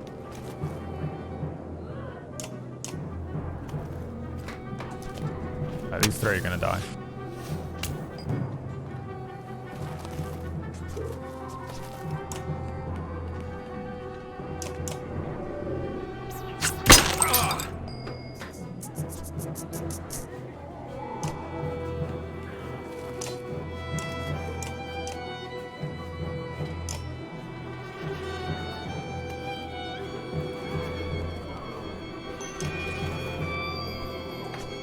Cool.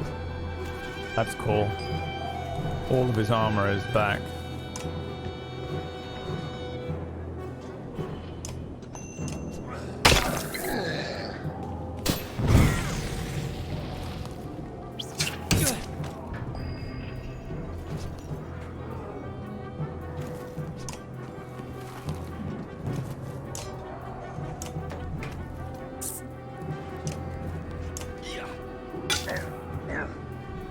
Completely armor broke.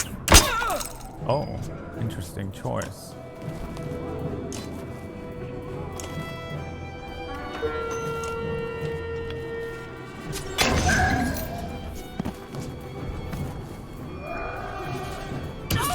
He used 2 willpower then. She's poisoned. Alette has yet to do anything. Dead. Oh? Oh yeah, also dead.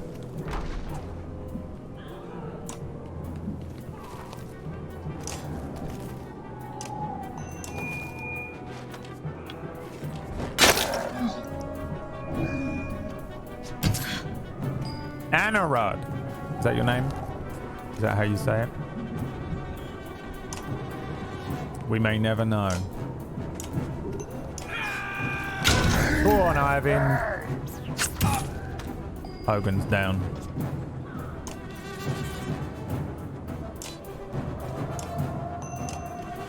5 damage.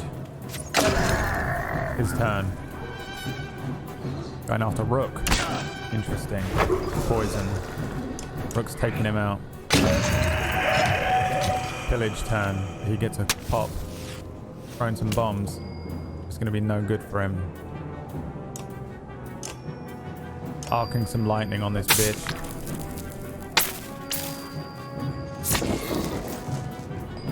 No good.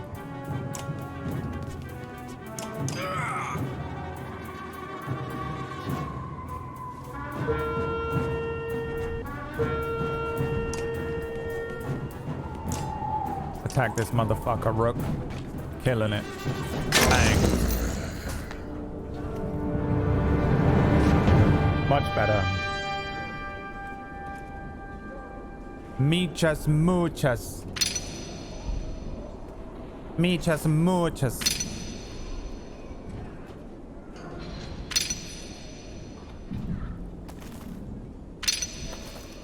How long is this game?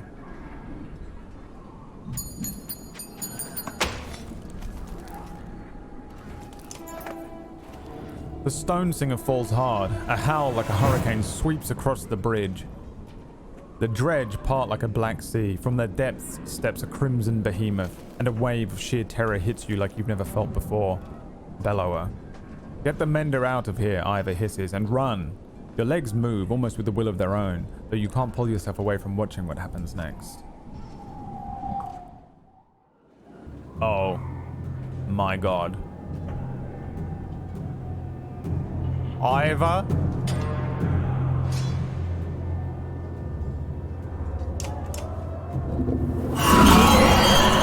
Jesus Christ.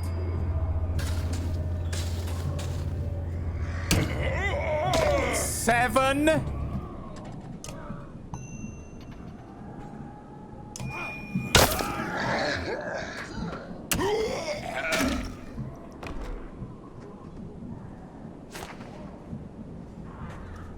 Absolutely bodied.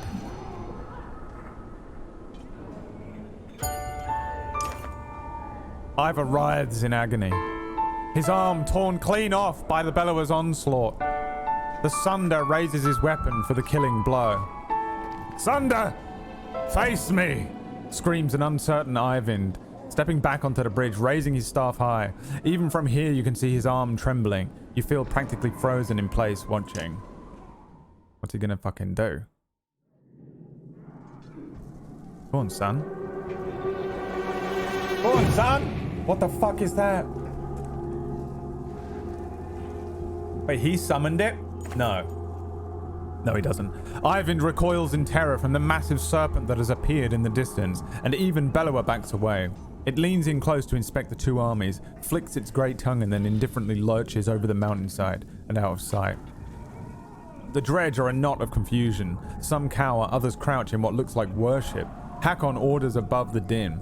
Varl rush forward, bowling over surprised dredge, gaining ground. Bellower has receded back into the horde. Jorundr watches from atop the stairs. Hurry, says Eyvind, suddenly pulling at your arm, snapping you out of the moment. You rush to Ivor laying on the ground amidst the fighting, still breathing despite a missing arm, and drag him back into the city. Woo! Bro. Can you save? Yes, probably. Give me silence. Nearly 3 hours pass silently as Eyvind plies his trade. Flesh slowly forms and closes across Ivor's torn frame. That is as much as I can do. He should make it. Thank you. Amanda looks exhausted, leaning heavily against the bed. When was the last time you slept? A couple days ago. I'm okay. I just need to sit. Before you catch him, the mender crumbles to the floor. God damn it. Weary the weight of the sun. What the fuck is going on? Your sight swims as if underwater. Memories fly away like startled ravens before you can capture them. With great effort, you remember who you are. Juno. She's alive! You also realize that a monumental serpent is speaking to you now. Your last certainty was that you died some time ago, and that is about to happen again.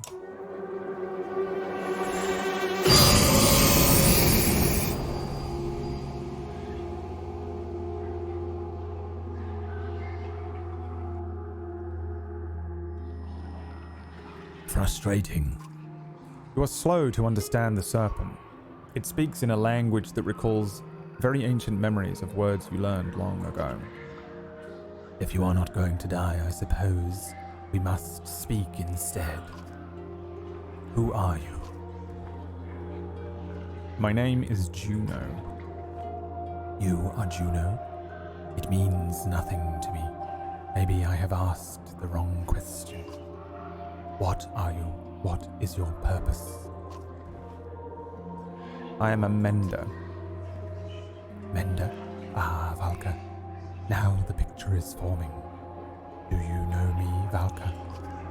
Though your memory is still fuzzy, you're certain you know nothing about an enormous serpent. What do your prophecies say? The gods gave you prophecy, fate, destiny. Is there no child coming to slay me with magic sword? Are there no stars in the sky foretelling this disaster? Do you truly not know? I will know if you tell me. Must the prophecy speak of itself then? So be it. Listen carefully now, for I will give you a prophecy. I am the end. Do you understand? This world and its tapestry, I will devour. It is my purpose. But I cannot. Instead, now comes a wall of night to consume your pitiful world. Wall of Night? The Dredge? Dredge. Stone men marching across a long bridge. No, it is darkness. The egg white that has turned black. I am meant to devour the tapestry itself, not idly witness the dusk smother this rock. I am incomplete, a worm crawling through a dung field. Because of you. Who are you to take my destiny? What are you? Return what is mine. Oh, he said that. Return what is mine.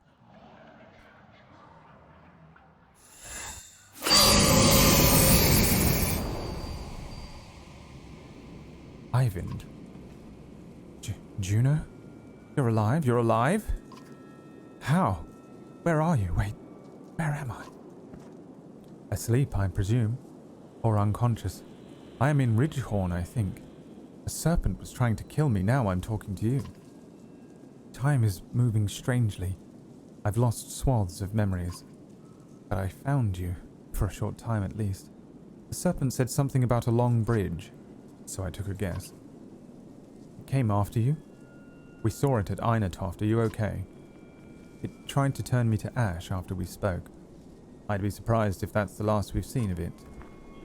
It could tear the land apart or crush cities if it wanted. What do we do? It gets worse. A prophecy of the gods that I've never heard of. There are still prophecies out there? It was vague. Sounded like that serpent was supposed to swallow the world. Instead, some kind of darkness or nothingness is seeping from the north. It devours whatever it touches. That would explain why the dredge are swarming on us like someone kicked an anthill. Ivind, are you in danger? You could say so. Bellower is here. Varl are holding him off, but not for much longer, I think. Of all the Sunder, why the immortal one? Bellower. That is the worst of luck. I would have you come to me, but we will have to do this the hard way. Listen closely. I will return to Strand and find passage down Red River. You must leave Einatoft and meet me in Sigerholm. Juno will never make it to Sigerholm. Bellower is about to overtake us. The Varl won't listen to a thing. Find a way. Do whatever it takes. I will not be able to contact you again before Sigerholm. Go. And Ivind. Yes? I love you.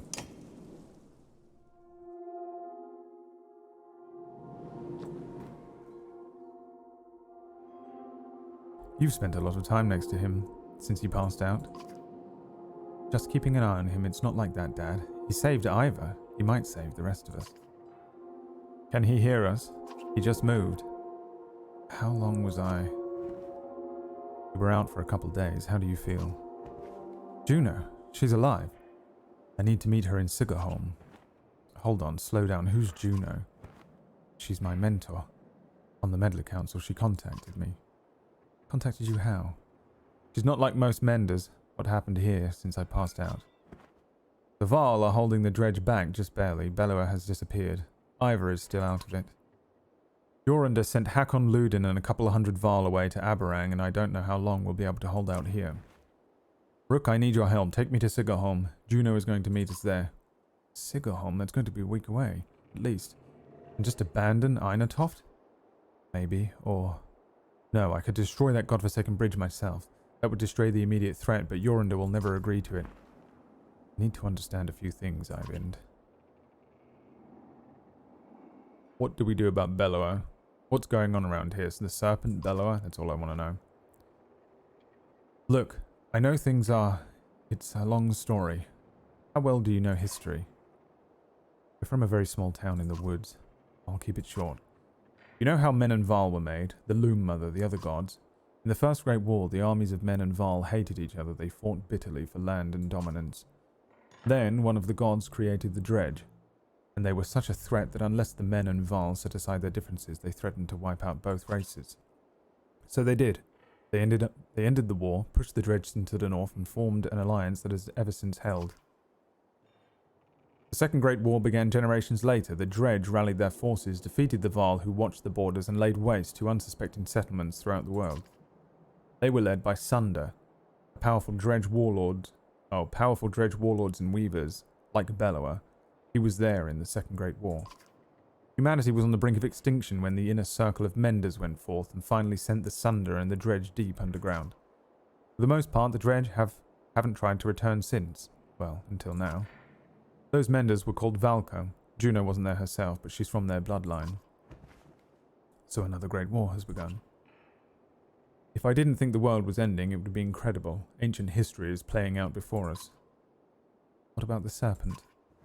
That's another story. There's nothing in the Menders' libraries about that thing. It must have something to do with the Dredge returning. That seems likely.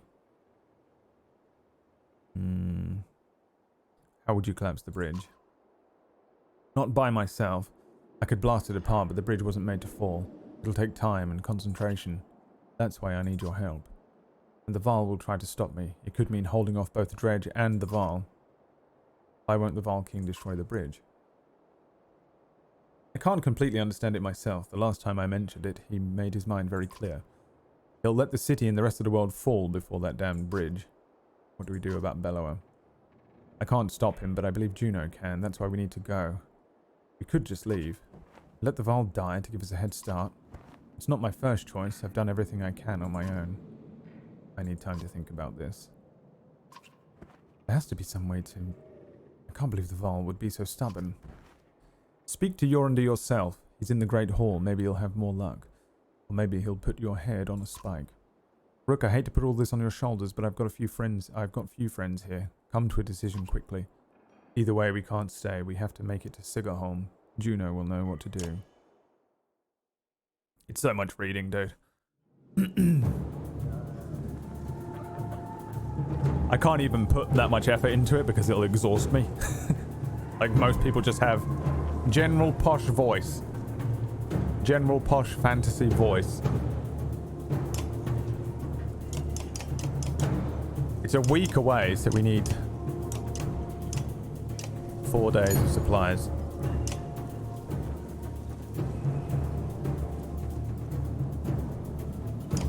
How injured is everyone? Oddleaf is injured. I think that's fine. Ivan's gonna do You Shall Not Pass. Yeah, it seems like it. You'll do as I say. I'm not here to argue. I'm telling you that we're dying by the dozens every day now. You sent our best away with Hakon. How long do you expect us to last? You asked for this command, Fasolt. Don't let them get across that bridge. Fasolt takes his leave just as you approach. Not great timing, you think to yourself. Thank you for the audience. I forgot your name. Rook. Rook, how is Ungvar? Will he survive? I think so. If I remember Ungvar well enough, he hasn't told you why he faced down Bellower, did he? No, he keeps things to himself. Yes, that sounds right. Ungvar confronted a Sunder in his youth, during the Great Wars. He won that fight.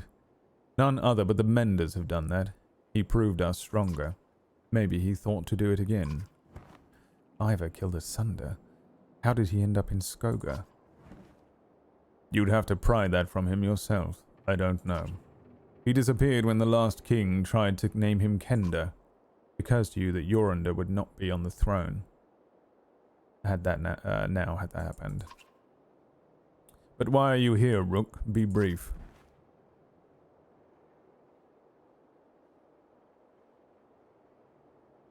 That bridge needs to be destroyed. Oh, you have the answers. Wonderful. Come and sit upon the throne. Every man I've ever met thinks he'd rival the gods himself if only he were in charge. I'm over 400 years old, and I know that I know little. You are a child, an infant, yet you know everything. Listen, human, this story is not about you. If you jumped from that bridge today, the world would not change. Now either help Fasalt retake it or leave my city, I don't care which. Guards are quick to usher you from the Great Hall. You don't resist. Read it in a Cockney accent. That's what I've been giving, like, some of them, but... Again, it's like what I said about, we can fight on the bridge or destroy the bridge.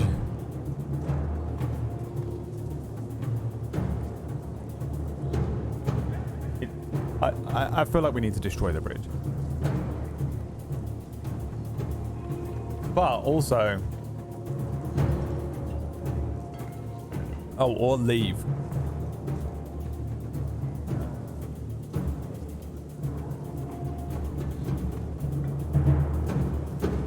Okay. If we leave, Alet's going to be pissed off. But we don't piss off the Val. They get to keep their honor and their bridge.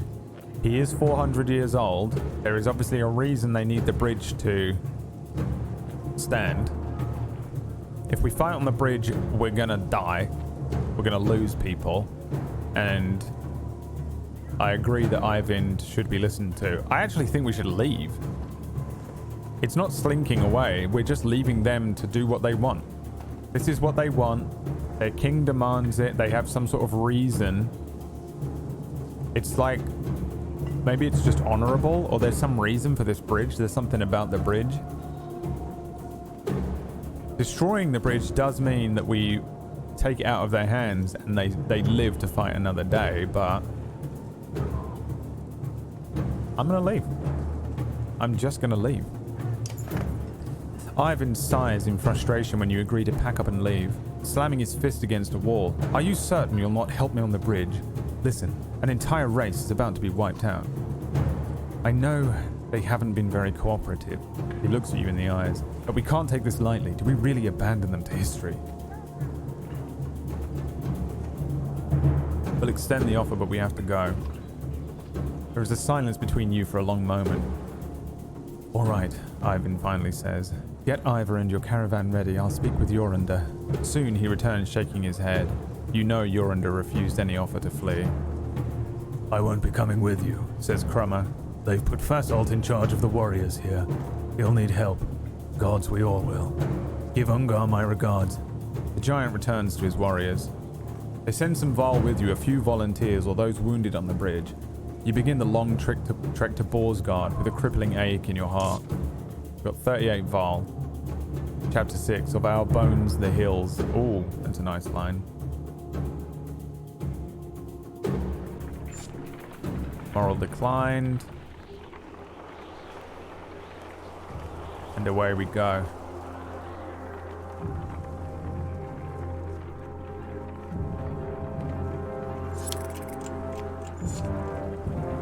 -8 supplies. We haven't got the supplies to stop and camp, to be honest. Supplies, bitch. Dad, Alette says. The camp has stopped for a short break. She pulls you by the sleeve. Ivor woke up. She leads you back to his tent. Ivor, don't get up. If this is what happens when we die, I'm very disappointed. No, you're okay. We left Einatoft. What happened? Did anyone survive? It's hard to explain exactly. We're going to meet another Mender. Bellower is still at the bridge. Then they're all doomed. So be it. Just rest. It's a miracle you're alive. Ivan saved you. Give the Menders my regards. Ivor grimaces and stands. Try as you might, you can't convince him to relax. He intends to walk like everyone else. What difficulty am I on? I don't know. I guess normal mode. Whatever this. I didn't even know there were difficulty options, to be honest.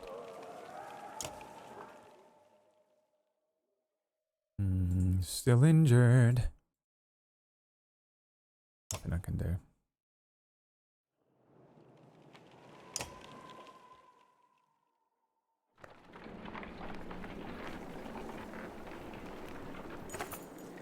An old man sits astride an overgrown portion of the trail. You lost? You ask, as he adjusts the leather strap on his head and says, No, are you? He jumps up and shuffles towards the caravan, his tattered clothes revealing no weapons. Well, I've seen better, The old man says, peering into the supply wagons. but I'll join you. He stands next to a fighter, throws his beard over his shoulder and puffs up his chest. The fighter grins and the stranger exhales, asking, What are we fighting for? Lead the way. You're welcome to join if you can keep pace. Keep pace. The old man puffs through his moustache. No fleeter than old Anna. And husbands, mind your wives.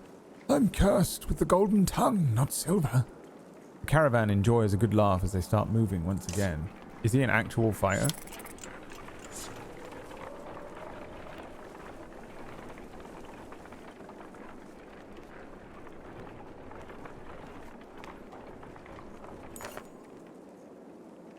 A scout returns with a nearly frozen child. I almost stepped on her in the snow. My voice is going, I'm going to have to end the stream soon. Looks like she must have been running from something, he says. Patches of blue mottle her pale skin, but her chest rises and falls ever so slightly. Even just carrying her along would kill her in a state like this, says a woman. We could be in danger here, points out another. Fuck it, stop, tend to the girl. As the caravan's tents rise, a fire is built beside the girl who is covered in furs and ointments. Progress is slow, but soon you see the girl alive enough to swallow water and some heated broth. When you wake the next day, a healer tells you the girl should be fine in time. Morale improved. The morale is also weak. Morale declined again. -5 supplies. We're at 0 supplies and we're dying. It appears that large figures following from the direction of Einatov. Oddleaf watches intently before finally saying, They have a cart, I can hear it. You slow to get a better view and spy a small caravan of Val. Eventually they catch up. It's Ubin. Greetings, Ivor. It's been quite a while since we talked, hasn't it? I know you, Ubin.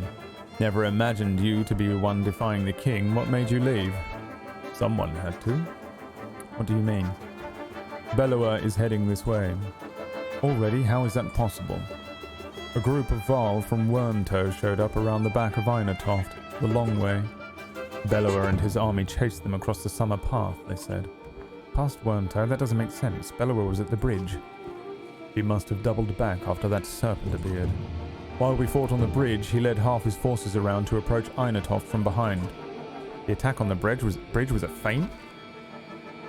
Don't let anyone tell you the dredge aren't clever. Einatoft will fall within a day. Maybe not. He's following you. I thought one of you might know why. You exchanged nervous glances, but nobody speaks up. Must be me, then. Is there something I don't know?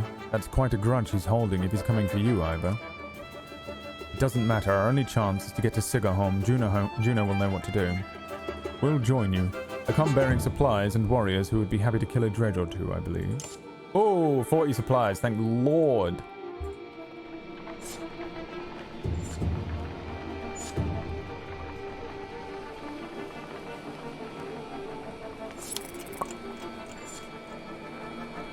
Morale's poor. We have to rest.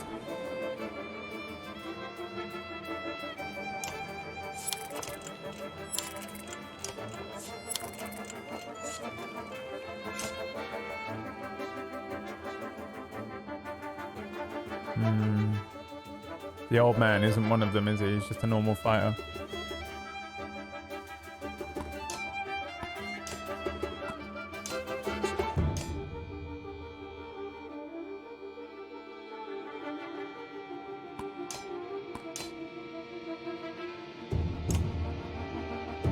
Leaving was a good choice, apparently.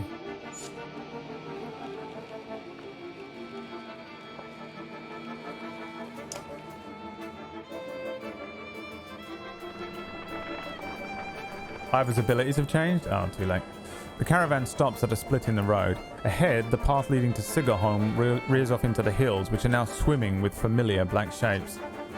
Dredge, that way too, grimaces Eivind. The summer path leads straight to Sigerholm, while taking the main road will add several bays. They're every way by now, replies Ubin. I suggest we go around past Hawkstorp. Send scouts to see how dangerous the summer path looks. Start cutting a path through the dredge. Go around. See how dangerous the summer path looks. You send 2 scouts, only 1 returns.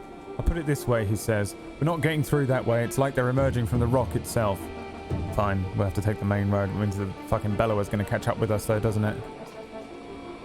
I'd hate to say it, you tell Eivind, but I'm not willing to walk into swarms of dredge anymore. Juno will have to wait. You turn towards the long road around Hawkerstop instead, hoping you've saved lives in the process. 1 day of supply though? This is very bad.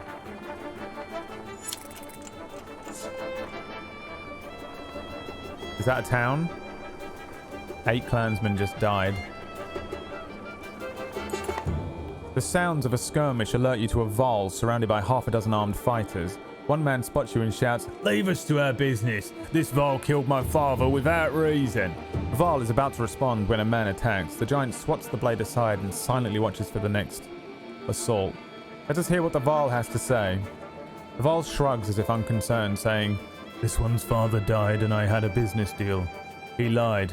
Now he's dead." "Lies?" shouts the man. "You murdered him over a lie, you coward." The men wildly attack the Varl, who deflects them well enough, but you're uncertain how long he can keep it up. "This one's father and I had a business deal. He lied."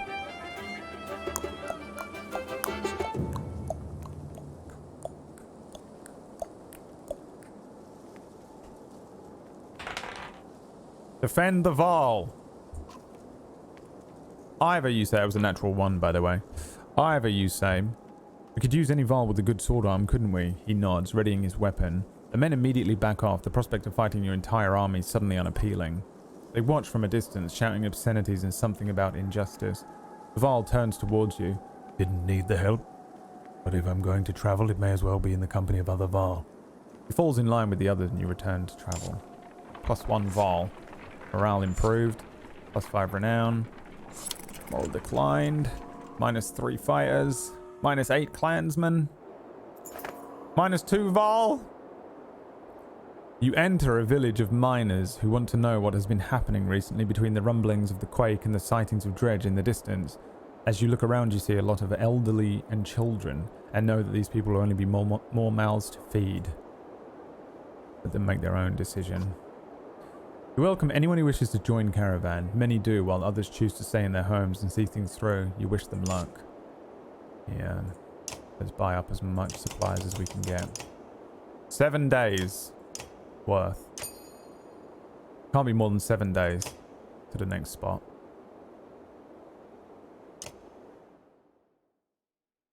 You playing the sequels? I probably will play them, but not straight after. I'll add it to the list. "Look at that!" shouts one of your clansmen. The caravan stops to watch dredge pooling into the village you just passed through. "I hope anyone who stayed behind got out alive," says Alette, but you have your doubts. "They're coming," says Ivor, pointing out a line of dredge leaving the village and marching toward you. As you watch the dredge fall, the dredge in front falls over. Then the one behind it falls as well. You hear a twang to your left. Nid, the archery student of Oddleaves, who you recall deftly shooting a snow rabbit, is firing arrows down the hill. Another dredge topples. "That's incredible," says Oddleaf, squinting. "But we should get out of here." Odd's right, let's go. We gotta go. "But why don't you come with us the next time you want to try out that bow?" you tell Nid, who nods with a smile on her face. Did she join us as like a playable character? "Send the children to the mines." What's that? A group of men with broad shoulders and thick cloaks approach the caravan. "They might be outlaws," you hear nearby. The idea quickly ripples to the clansmen. One of the strangers approaches, saying, "We've run out of food. Any help would be welcome." His hard eyes reveal nothing of his motivations. You consider how you want to approach this. Fight with us and earn your food. The men look surprised by your offer. In short order, they join the caravan and start sharing tales and drinks. Unfortunately, it is less than a day later that you discover they've vanished, along with a sizable portion of your supplies. Cool! Minus 22 supplies?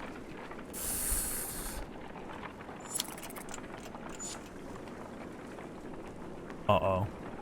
That's bad. We're down to 2 days.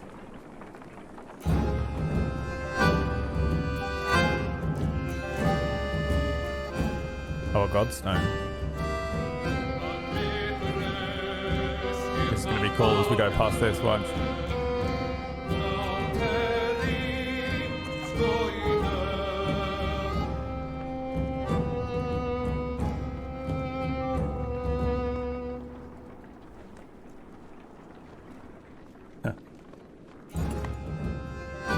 The Godstone of Dunder passes around you.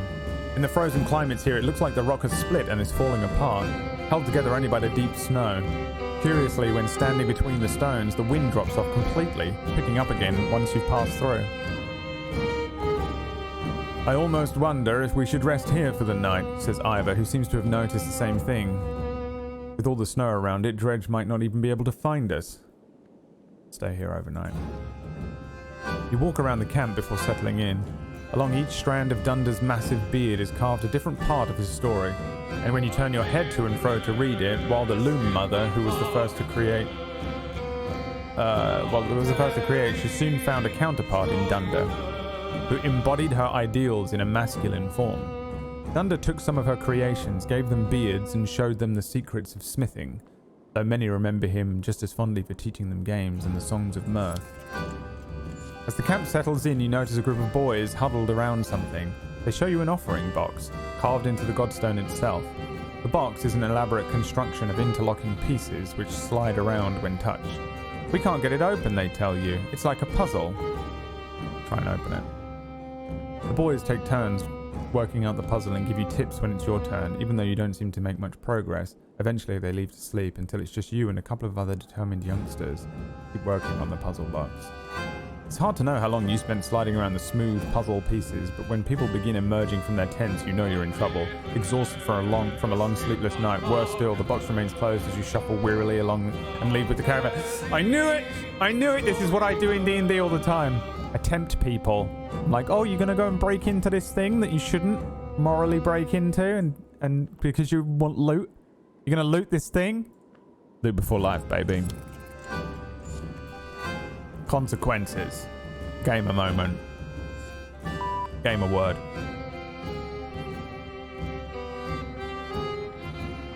I think we should end here. I know. It's slightly earlier than I would normally end the stream, but I am very tired today and I don't feel very good. So, fuck you.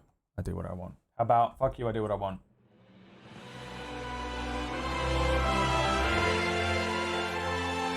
And I've got 3 streams today.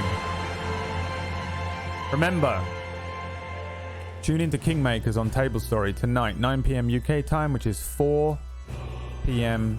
Eastern, or whatever that is for the rest of you animals. If you want, you can stick around after that, and I'll probably do a Rufus stream. Alright? That'll do. That's the end of it. Thank you so much for tuning in today, boys. I really appreciate you guys coming out and hanging out. We'll carry on with more Banner Saga tomorrow. Kingmakers tonight, Table Story. And Wild RP afterwards. Peace out, boys, and remember, British people be like, it's Tuesday, innit? let's go see Valan Vane. He's a beautiful boy. And I'll see you tonight.